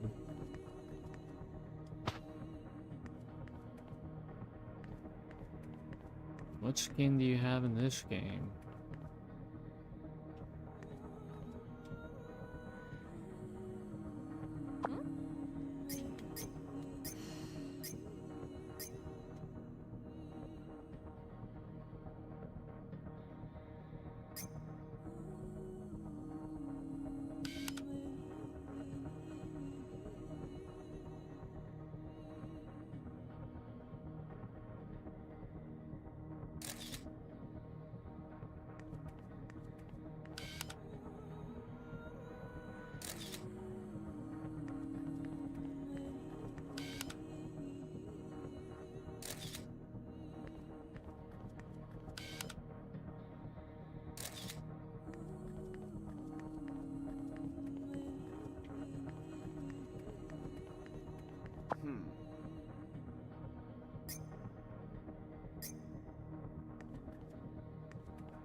Well, this one's a little more on the nose.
Maybe I'm supposed to put the gun.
What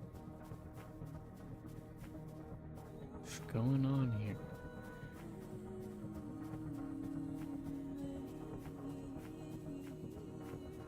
Something's up. I can't seem to find out what is missing though.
What if this lion statue is supposed to represent the man, not that gnome, not that knight? Sort of a shot, I suppose.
Man.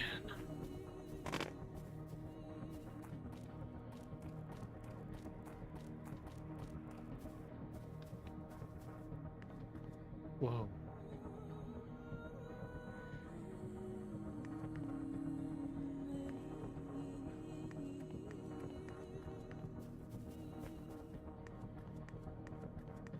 So we got that room.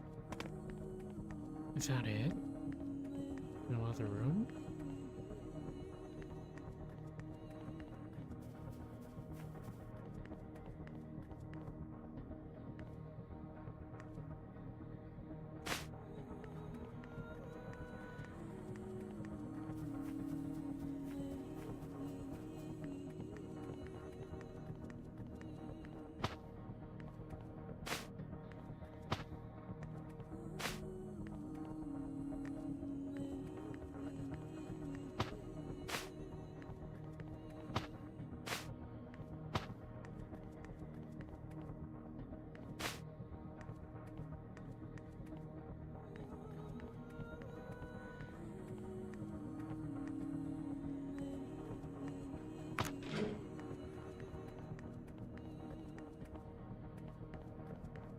It's just a nice statue.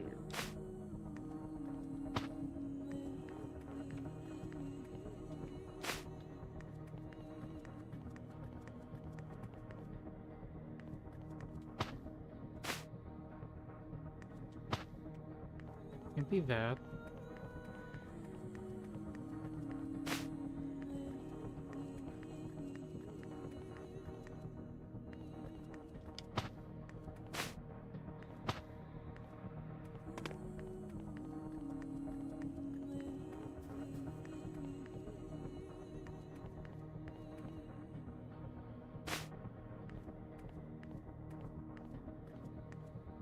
Wait a minute.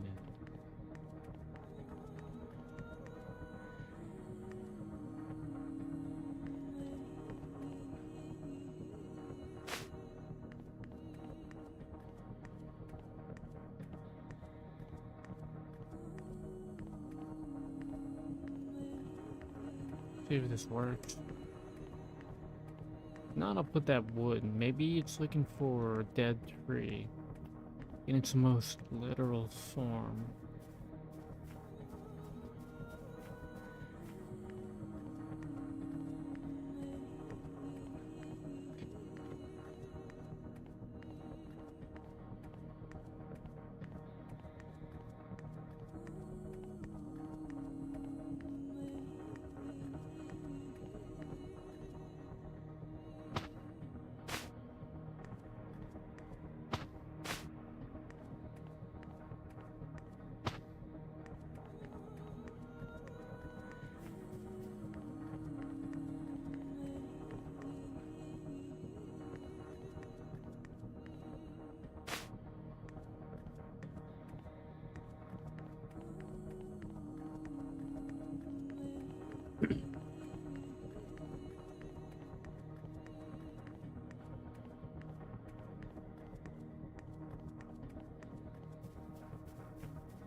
Holy crap, I think I did it.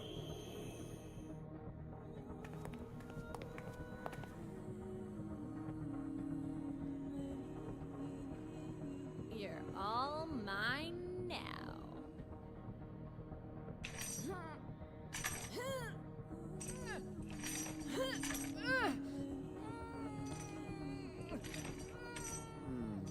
How intriguing. That expression on your face, those bestial sounds. You're the farthest specimen from a lady I've seen in quite a while. Sip it, Tweety Pie. Why don't you give me a hand already? I'm afraid I'm the brains of this partnership. More importantly, my dear Hayward, I've one more observation for you. There's a limit to how much strength a human can exert. Perhaps you'll be able to exert more pulling power in a rather different form.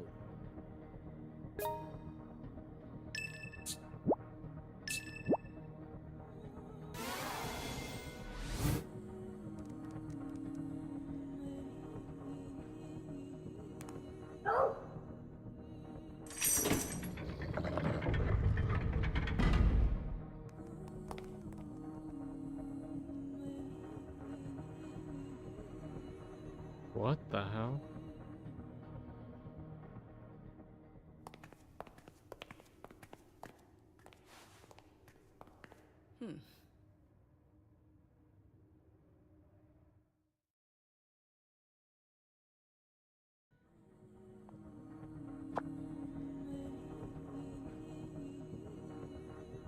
Halt and kneel in the presence of Britain's one true queen. Sorry, but I'm American. We learned about equality in elementary school and that Columbus was a hero, ironically. Come on, lady. One true queen? Don't you think that term's a little been overused by now? I know you Brits like your LARPing and all that, but why do you gotta be so dramatic? Be silent. Insolent cur. This title is our birthright, bestowed upon us by the blood of our ancestors. Your knavish words insult the very name of King Arthur himself. Sorry, but I don't care. Alright. So you're a descendant of King Arthur. Fine. That still doesn't mean the damn sword over there is Cortana. Think about it. King Arthur called his sword Excalibur, right? We admire your bravery to step, unerring, into the dark depths of our history.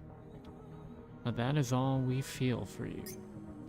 Cortana is a mystical sword in which spirits dwell, the only of its kind, forged by an ancient Pictish sorcerer.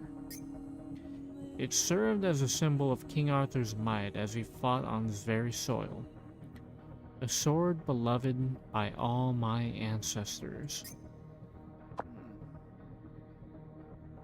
As I thought, the true Tristan was indeed a female picked warrior.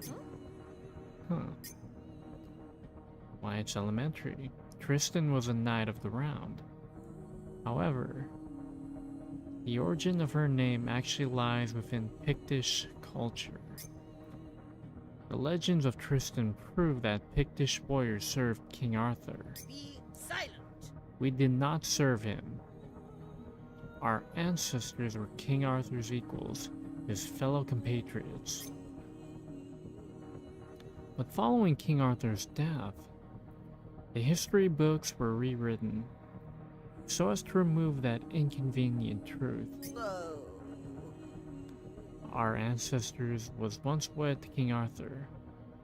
She passed right after giving birth to her lord's child. Only after her death, those scoundrels who fashioned themselves wizards and knights of the round appear. And so, Cortana was stolen and renamed Excalibur. And all those who knew about the true connection between the two names were lost within the annals of history. Unfortunately. Who can say with certainty what the Cortana lost during the English Civil War even really was? Yeah. Damn, that was a good story. But it's just a story, right? Do you have any conclusive proof? We are the proof. That is what you expected us to say, was it not? His pendant's name is Cortana's Edge. It's a crystal filled with ancient sorcery where spirits dwell within. Before we get further, I still think Naomi is the true descendant to King Arthur. Without this, Cortana is naught but a heavy slab of steel. It was passed down by her grandmother as she lay on her deathbed.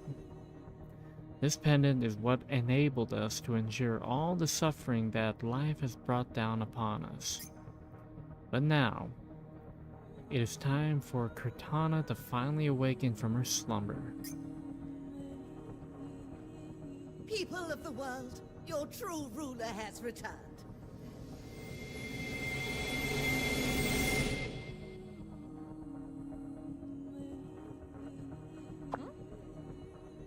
Hey, bargain bin Sherlock. I didn't sign up for this shit. My next deduction may sound suspiciously like an acknowledgement of defeat from a detective who's lost all his rationale. Disappointing. But it appears that we're in danger. Let's scram, man. No, my dear Hayward, remember our mission. Mr. White gave us that key and told us to save Martha. Seriously? Are you shitting me? You mean Rudman knew this was going to happen? The probability is high. Martha's mind has fallen terribly out of balance. If she were to brandish a magical sword in this condition, the repercussions could be insurmountable. Fairy tales can kill people, right? Well, does the poor woman Sherlock have any sharp ideas? Just one, a rather classical, tried and true methodology. Just say whatever you can to get her to stop. Seriously? Me? Are you nuts? Honestly, I believe you have a far higher chance of success than I. Ugh, fine. Martha. Hey, hold up, girl. We need to talk. We must fulfill our ancestors. Nope. Damn it, she ain't even listening to me.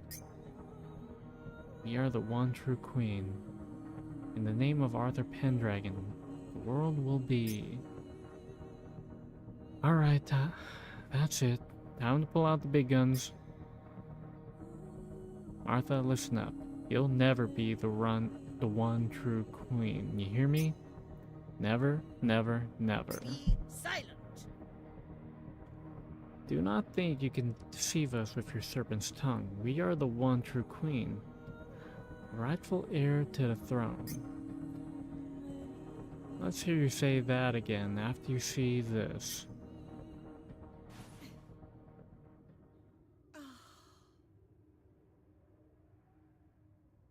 Martha, I can prove it.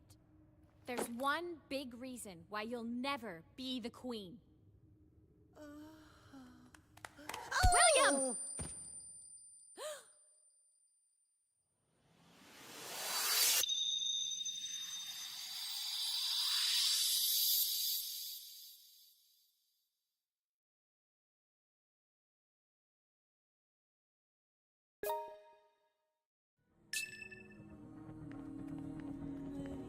Prithee, return me to the lake. Carry me down into the water. 'Tis nary a place for me in the human world. I come to bury, not to praise. Giveth me the one true slumber, together with my king.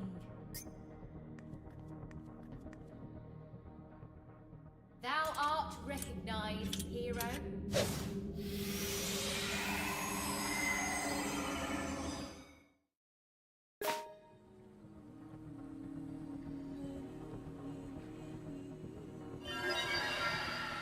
Interesting.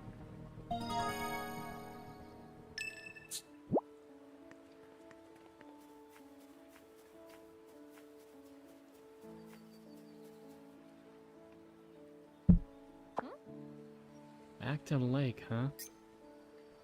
I come to bury, not to praise. That's our history for you.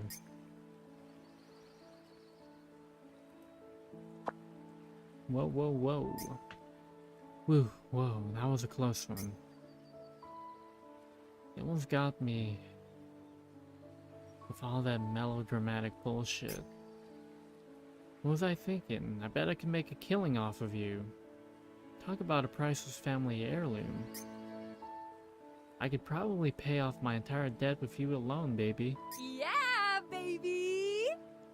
Finally, some good luck comes my way. Why dost thou refuse to release me? Will you pay off my debt if you do?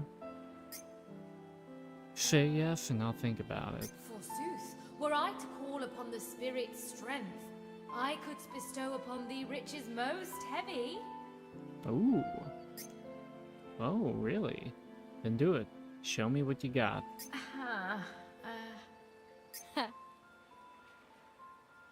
I require my payments up front. Now come on and spit it out. For the love of... Who the hell do you think you are, eh? Coming in here barking orders? Just chuck me back in the lake. Not bloody rocket science, is it, love? Or is even that too much for you? You know, suddenly you, don't sound much like a spirit anymore. How dare you? I'm the real deal, me. From my hilt up to the pointy bit. But spirits are supposed to sound fancier and, use more ellipses and stuff. Oh, do one, you prat. Do you think we had the luxury of being polite little daisies in my day? Hark! What a fair woman! I shall do in her husband and take her for my own. Look at him! So full of great wit and wisdom, I'd better ice him for being a smart-ass. For centuries now, you flesh sacks have had me chopping each other's bits off like there's no tomorrow. Oh, jeez. I guess being a spirit isn't as easy as it looks. Finally, she gets it. Now stop being a bellend and throw me in the bloody lake, alright? Or would you rather I crawled under your pillow and screamed, "Throw me back!" until your mind caved in? Nope. You really have an attitude problem, you know that? Throw me back! Throw me back! Throw me back! Throw me back! And you're really annoying to boot. It's for your own good, you know. Just let me get on with my life. I've taken to playing MMOs and there ain't nothing faster than the Spirit Network. Do that and you don't have to lose sleep listening to me bitch night in, night out. Win-win. So this is what you meant by not belonging in this world. I really had the wrong idea about you. Throw me back! Throw me back! Throw me back! Throw me back!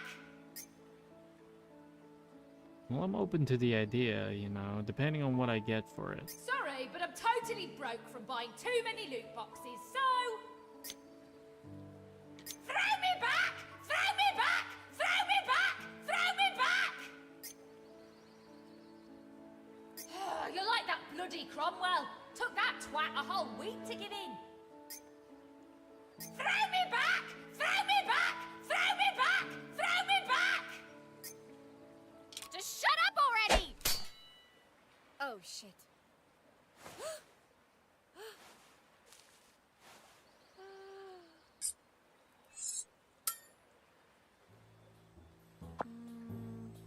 Oh well, let's stop talking at least. And most importantly, no one saw what happened.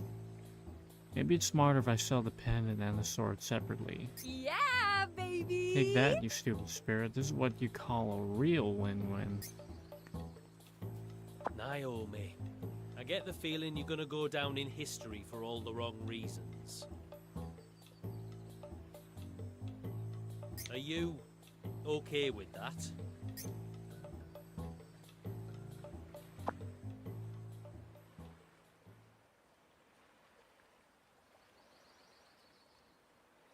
A few days later. At first, Naomi seemed dead set on using Cortana for her own personal gain. But after thinking it over, she realised she might get arrested for theft. And so she returned the blade, begrudgingly, to avoid becoming a debt-laden prisoner. Once Cortana got confiscated as evidence, Martha readily admitted that she'd taken it without permission. But she denied having any part in the murder of Elizabeth. For the time being, she was put under house arrest at the White residence. Meanwhile, Cortana was locked away in the town hall as key evidence connected to the case. As for Cortana's edge, it seemed to have been lost in all the chaos. Morning Bell's team later discovered a very similar item on a popular online auction house. One furious bidding war later, and it was on its way to their lab in New York for analysis.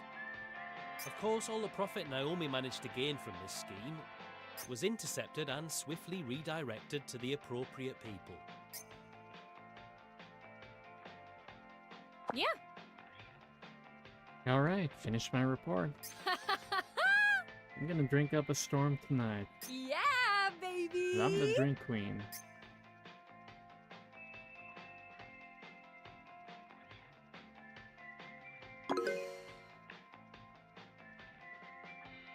Why does it always have to be so damn slow?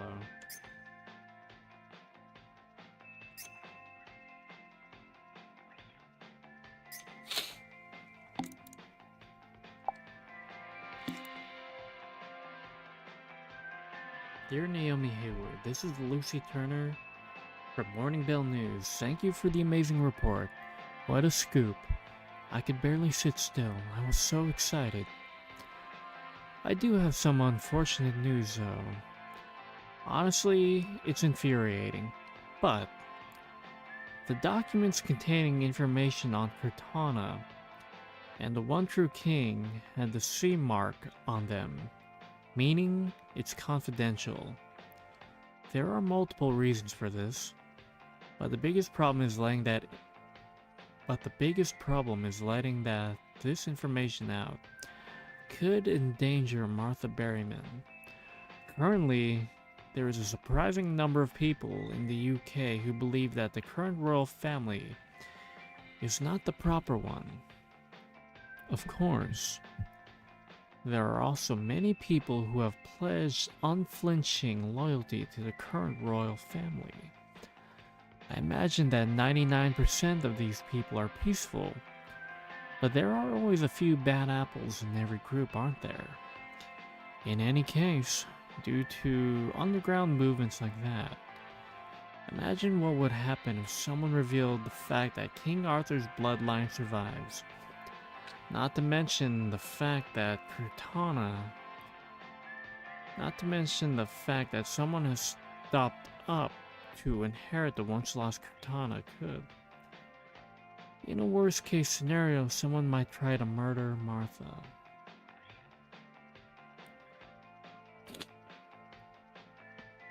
We did a scientific analysis on Cortana's edge in our lab, but the final verdict was that they couldn't verify whether or not it was genuine. This is especially bad for Martha, since it means that the object could easily appear as real to someone who wanted it to serve as the real thing for nefarious purposes. Incidentally, we also considered selling this object to the Department of State. But we quickly changed our mind yesterday when our fearless president posted a tweet that read, "I found a cool pendant on eBay called Cortana's Edge and bid on it. I have never lost a bid in any auction before or after I became president. But I lost this one for reasons unknown. Something isn't right with this shifty site. I want the auction transcript. P.S. On a personal note, my mother really loved Martha Berryman's painting style. When I was working at home one night, she happened to look at my screen and fell in love with that painting of the giant. Once this whole thing blows over, please introduce Martha to her. Avalon." Dear Naomi Hayward, this is Lucy Turner from Morning Bell News.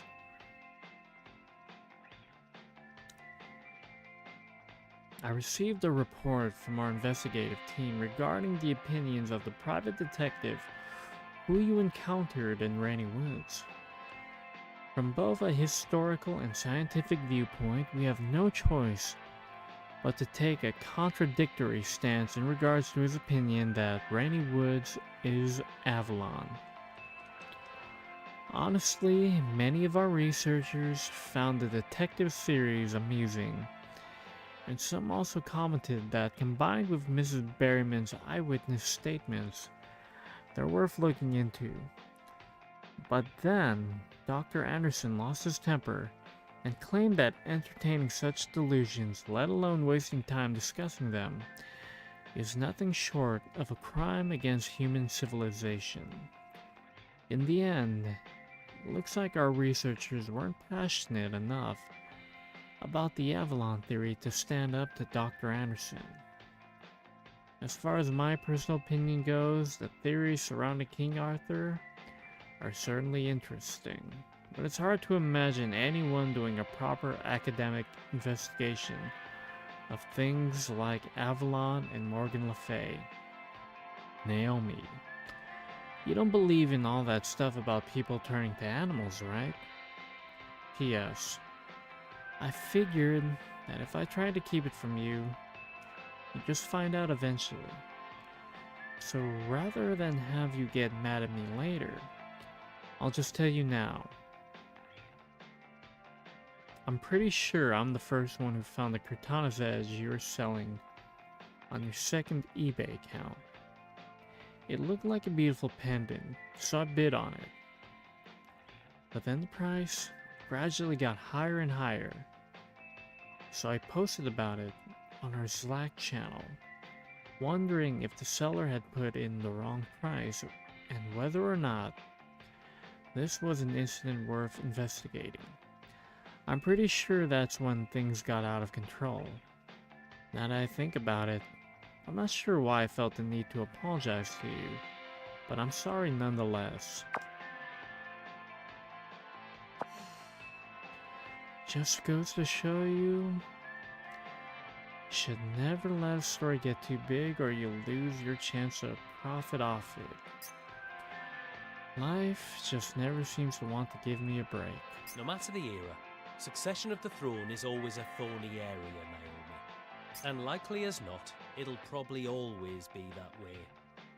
Bearing in mind Martha Berryman's safety, it's not hard to understand why Mourning Bell did this.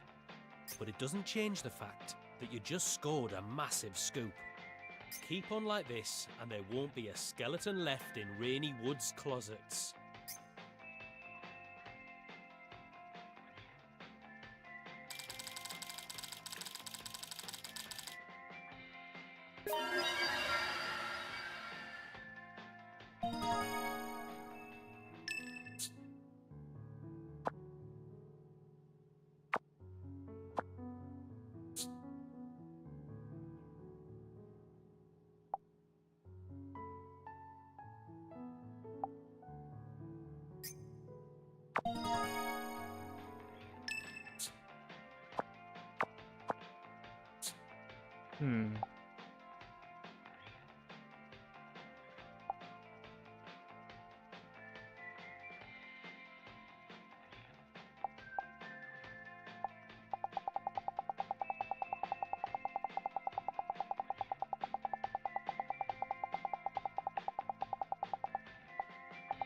That's a lot of side quests I already did.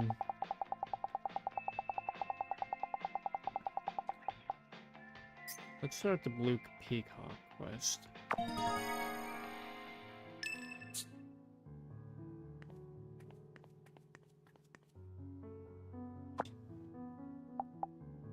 Let's do 9 hours.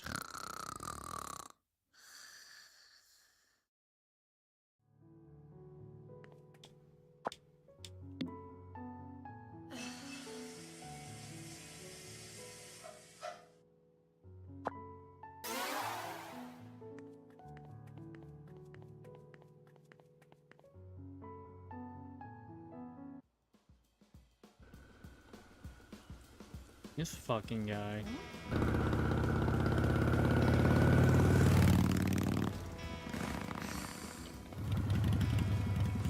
Lobster! I fucking hate this guy. Nope.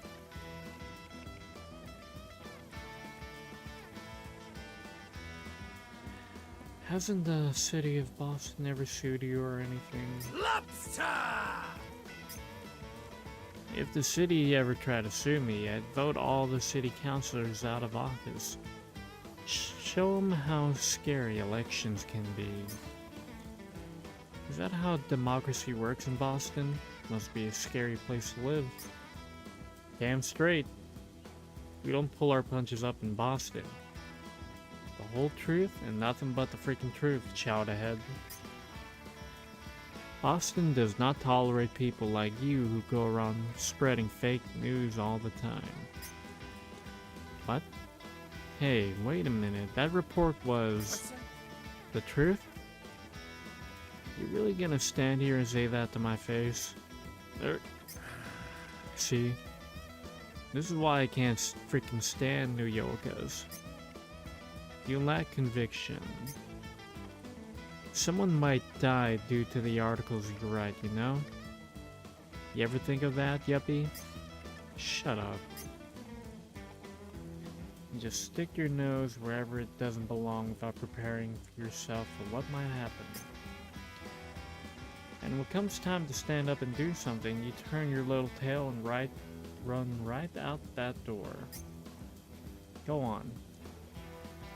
Write your little global innovative story like all the rest of those New York losers. Damn you! Screw you. At least I'm actually getting results. Unlike all the useless journalists out here. I'd rather actually write something than sit around and let people treat me like royalty all day. Hey now. Every journalist gets writer's block. That's what it means to be a real journalist, yuppie. See ya. You just focus on those deadlines of yours. Productivity is all you got to count on, right?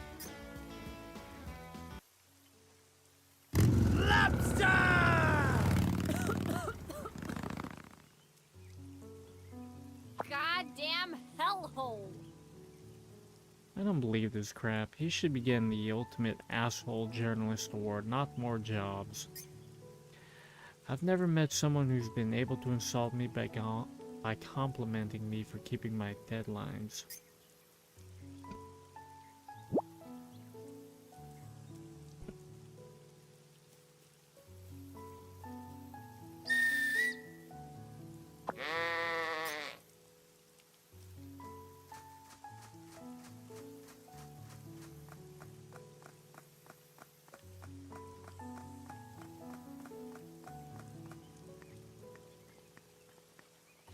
Hey!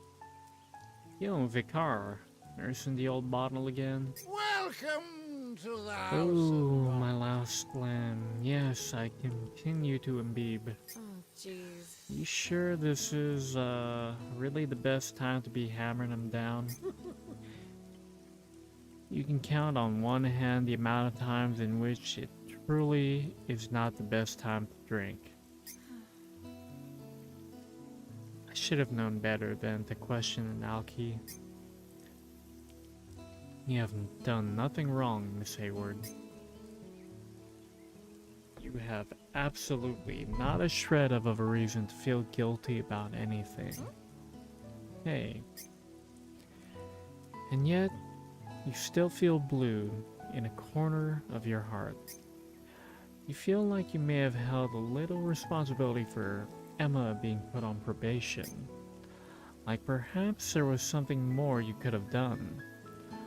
Wondering if you really did your very best. Listen very carefully to me, my lost lamb. Humans always do their best every single day. Your accomplishments are always the result of your working as hard as you can manage. And besides, probation is nothing to be worried about. After all, are we not under probation in the eyes of our Lord and Savior? Nope. Fine, I give up. You already went and answered all the questions I was going to ask you. A vicar is not more than a shepherd. Now, a toast to we weak and drunken few. Cheers.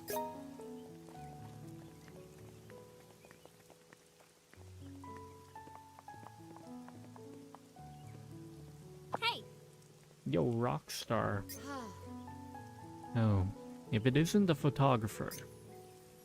Hey, about David, I really don't know how to put this, but he didn't do it. He acts like a tough guy, but deep down, he's a big softy. He couldn't even kill bugs when he was weeing. Used to piss to bed too, but then he got into mountain climbing and everything. Changed. He started hunting rabbits, deer. You can even put them out of their misery if need be, But deep down, he's still the crybaby he's always been. You're saying murder just isn't in him, huh? Kind of an insulting way to describe how much you trust someone. To be fair, if he actually did do it, I reckon he'd still keep bleeding that he'd never. So I'm just gonna trust him anyway, cause he's my brother Well, aren't you his sweet older sister? Being in a family's like being in a band. Sometimes they split up, found creative differences or whatever. But they've still gotta trust each other, you know? What happens on tour stays on tour, like. Otherwise, how the feck is anyone ever gonna rock? You're so cool. I think I'm in love. Well, go on and let yourself get a drink then, and make it an expensive one too. Oh, jeez. You and your brother both know who you really are.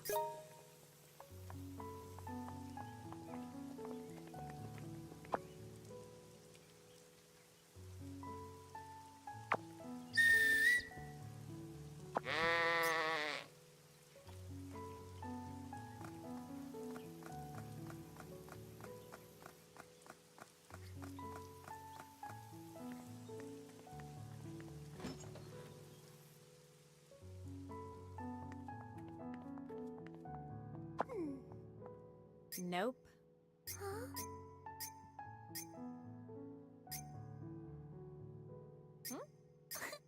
Nope.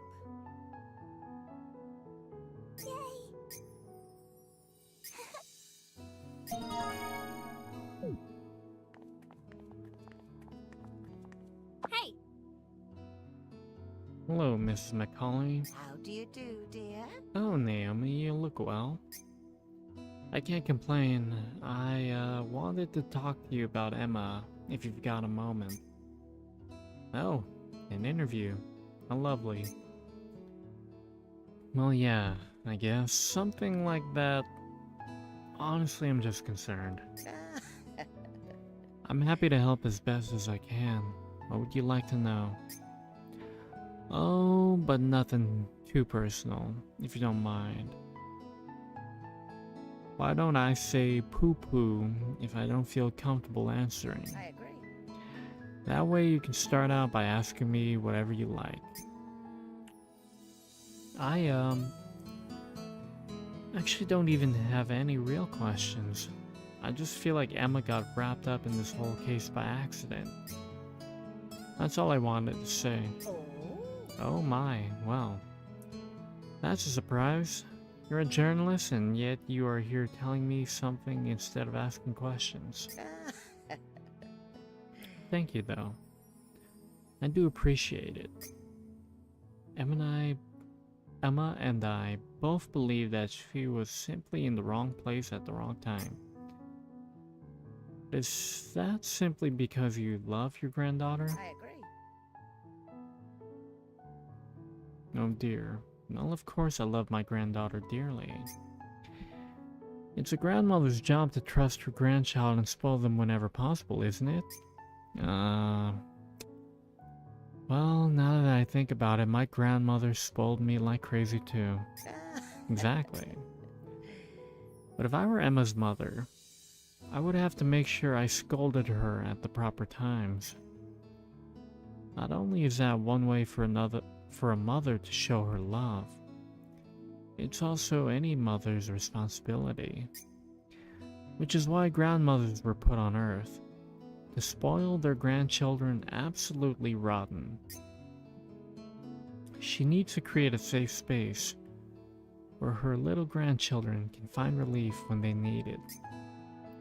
That's all a grandmother needs to do. And there's no need to worry about overspoiling a grandchild. Grandmothers usually pop their clogs long before it gets to that stage anyway.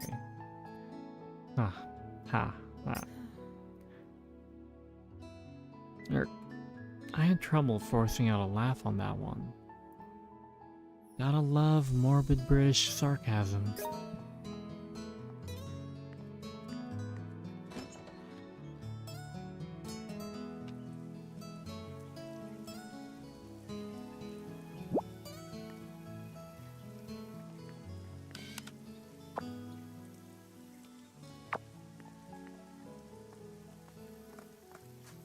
Yeah, baby!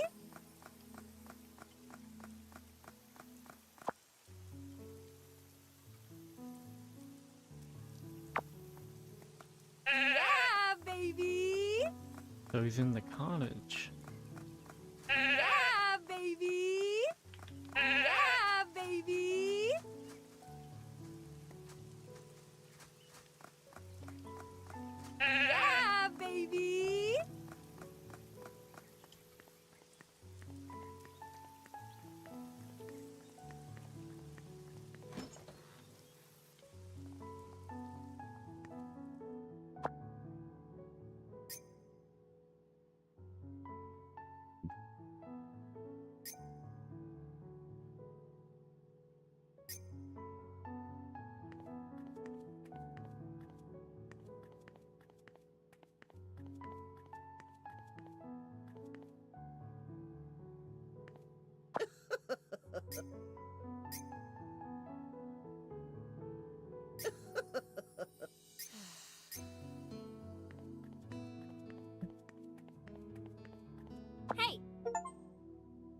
Yo, Boy Scout, how's it going? Hello there.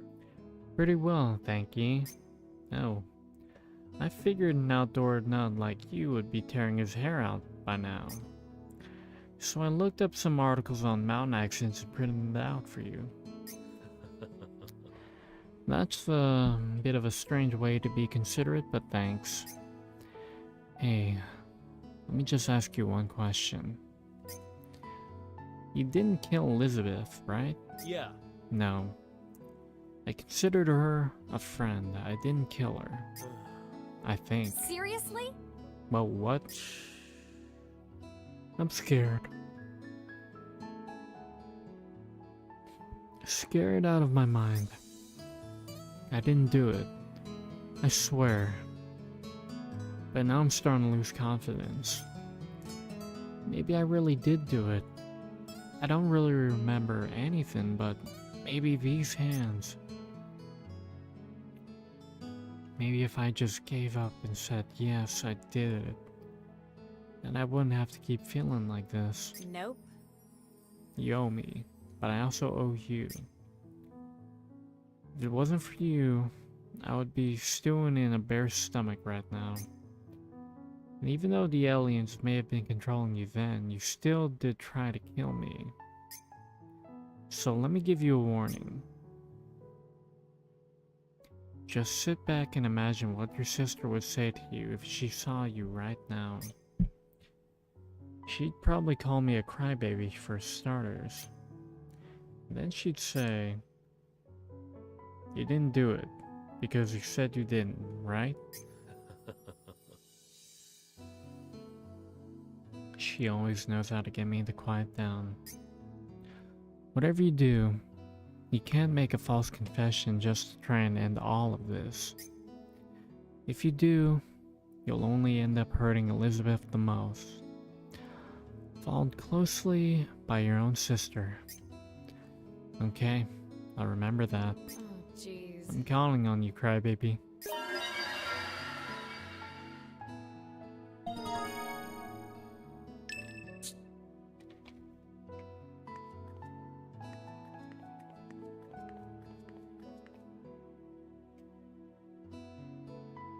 Hey!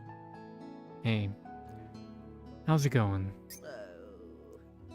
From an objective standpoint, either good or bad, I would say.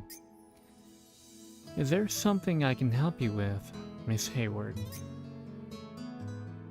Well, not really.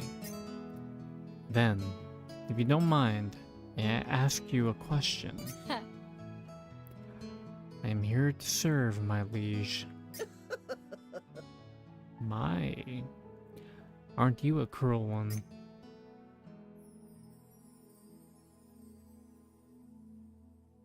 Although I suppose it's only fair. My own question is cruel in its own way, now that I think about it. Remember what you said to me at the royal tomb? You'll never be the one true king. You hear me? Would you mind explaining why you were so sure of that?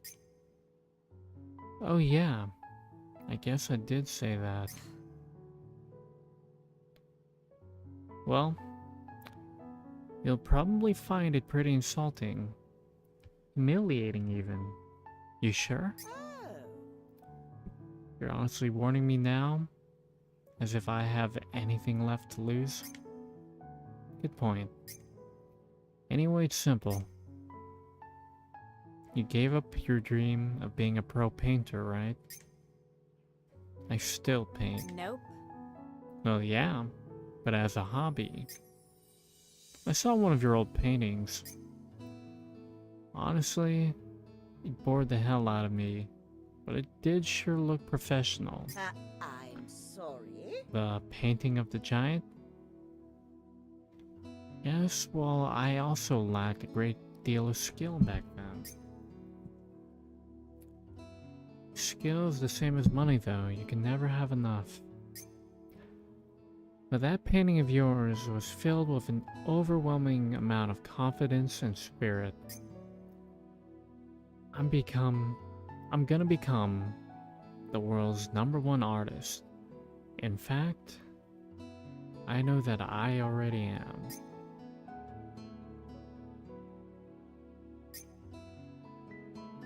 I mean, that's what practically every art student thinks, right? Nope.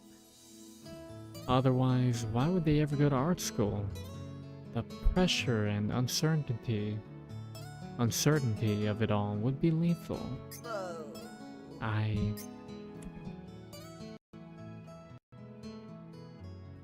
Anyway, changing subjects. The king is #1 as far as kingdoms go, right? The top of the pyramid, only God stands above them.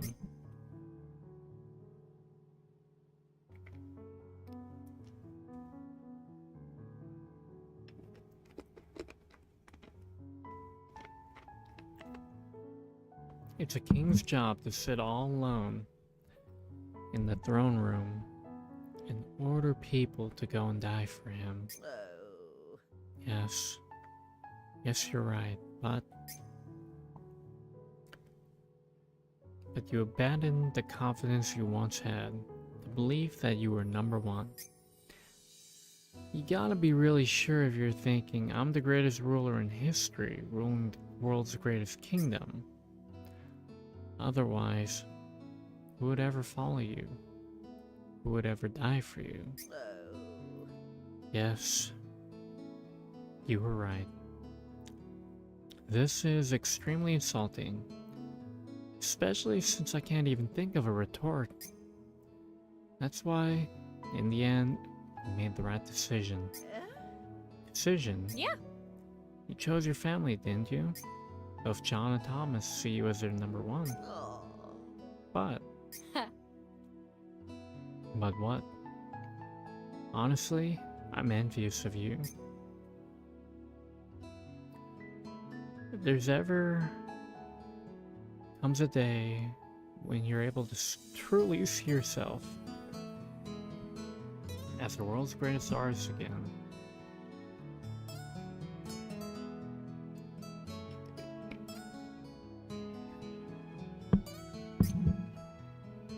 and you're able to put all of your heart into painting again as a pro, then I'm sure John and Thomas will both be there to cheer you on.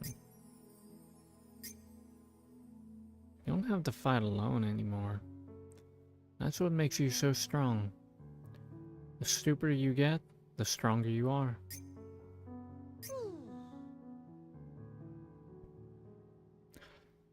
You don't even possess a modicum of common courtesy, do you? I'm sorry, but I can't listen to that voice of yours any longer. Would you mind removing yourself from my presence? Sure, no problem. See you around. Oh.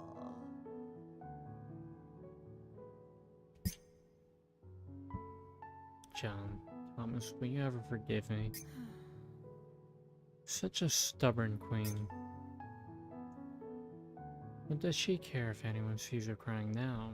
Like she said, it's not like she's got anything left to lose.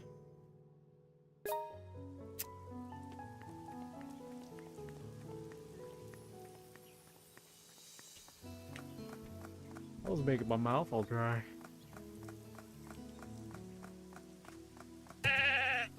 Who's this?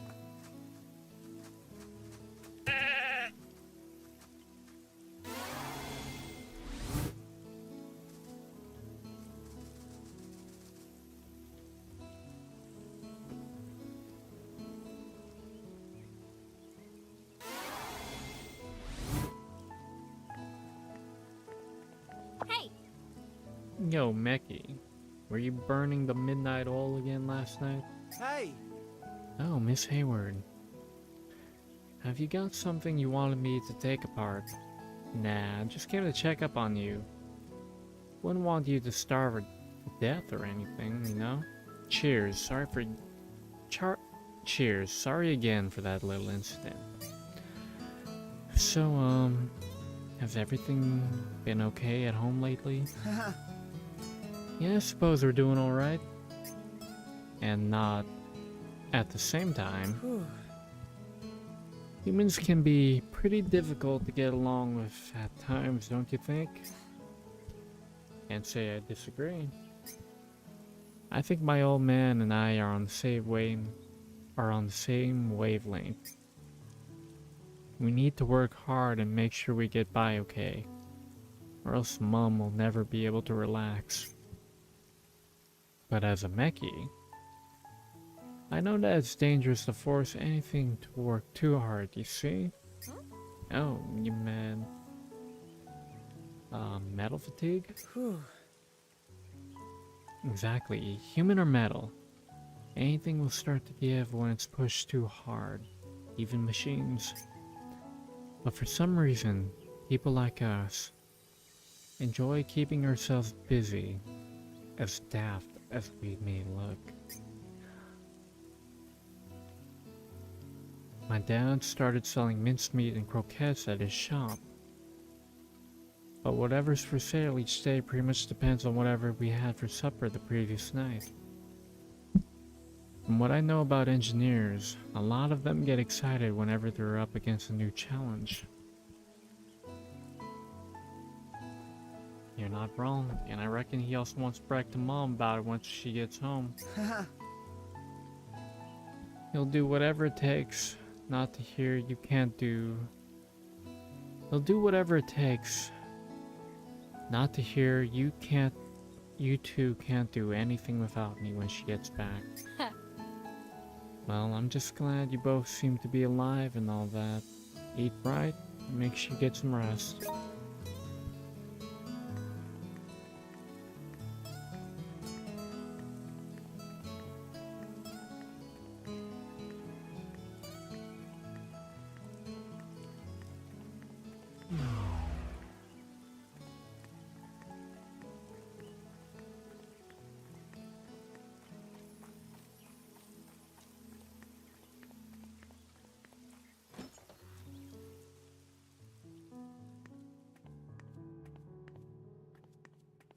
Hey, Yo, got a minute? How's life treating you? If it isn't Miss Naomi. Sorry for, lying to you about John and stuff. No, I know you only did to keep us out of danger. Look, it was an emergency, okay? Desperate measures, you know the drill. Oh, I know. Sometimes you need to break a few rules in order to survive. And no matter what happens, your tummy will always continue to rumble. Don't cry over spilled milk, just eat some meat. I have no idea what that's supposed to mean, but I'm glad you seem to be doing okay. Okay? I'm better and okay. I did a lot of thinking over these past few days, Oh, and I've got a tough road ahead of me for sure. But that just means it's time for me to stand up and fight. It's the kind of trouble you can't run from, right? That's right. So I'm gonna fight where I've got the best advantage. And what's the advantage, you ask? Why? Calling on a fellow neighbor with a loud, friendly voice. If a problem needs smarts, I can just leave that to John. He's got enough brain power for both of us. Did you hear? He's developing something called teleexistence right now. Oh, sounds cool. How's this? But I won't let him take all the glory. We're gonna make sure Martha comes home with a smile. Yeah. I'm rooting for you.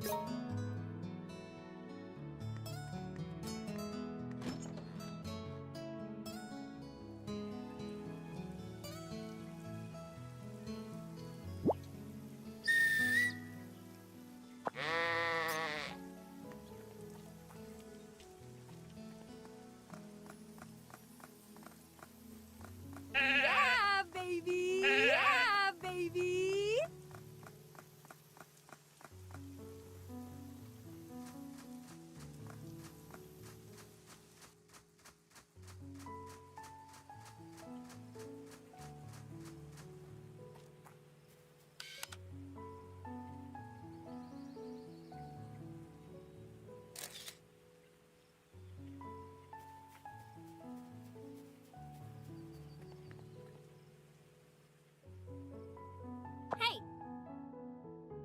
Yo, witchy woman, you look as unique as always. Oh? No, perfect timing, sweetheart. There have been some developments, big ones. Relax, Granny, what's wrong? It's pretty substantial. The whole world will never be the same again. Wait, what? Just calm down and walk me through it. You expect me to calm down at a time like this? Once you hear what's happened, you'll tear your hair out. You'll probably don't know this, but there's a royal tomb right deep in the fourth edge of town. Oh? And guess what? A huge weird light went shooting out from it. Yeah, I know. You saw it too, eh? Well, it was so bright and flashy, how could you miss it? When that light went flashing through the sky, all sorts of ideas started rushing into my head. Delicate, daring ideas, unlike any thoughts I'd ever thought before, sweetheart. Like a blend of soft, rich coffee beans, they were the idea to end all ideas. Meaning? Meaning I just figured out how to whip up a whole new slew of concoctions, sweetheart. I've even got some ideas for some concoctions with brand new effects. It's a recipe of revolution. We all know you Lanks love those. And we all know you Yanks love those. Yeah, baby! Oh yeah, thank you, weird light thing. No, they're gonna be weird pills, alright. And you get to enjoy them all. How about that for some fortune, sweetheart?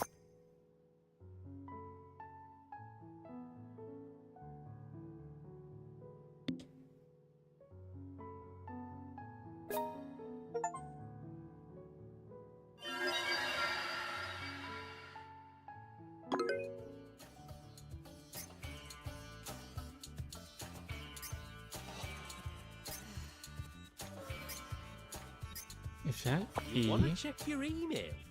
Normally you'll do anything to dodge the bills and deadline chasers. But it does seem like a very special email has arrived. And with it, maybe the climax to our little story too.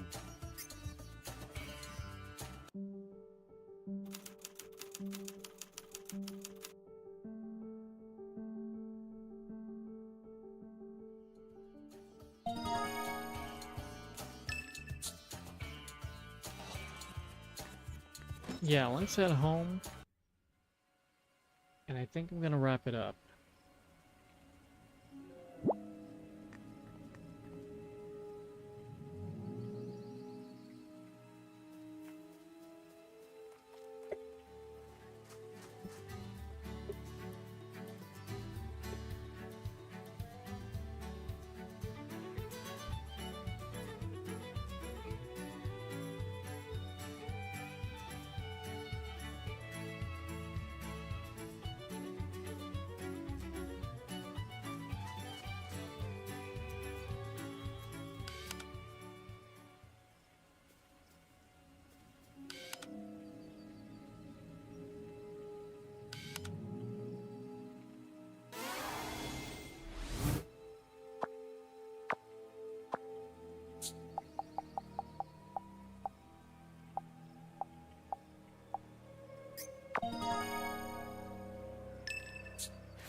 Okay, I'm gonna wrap it up here.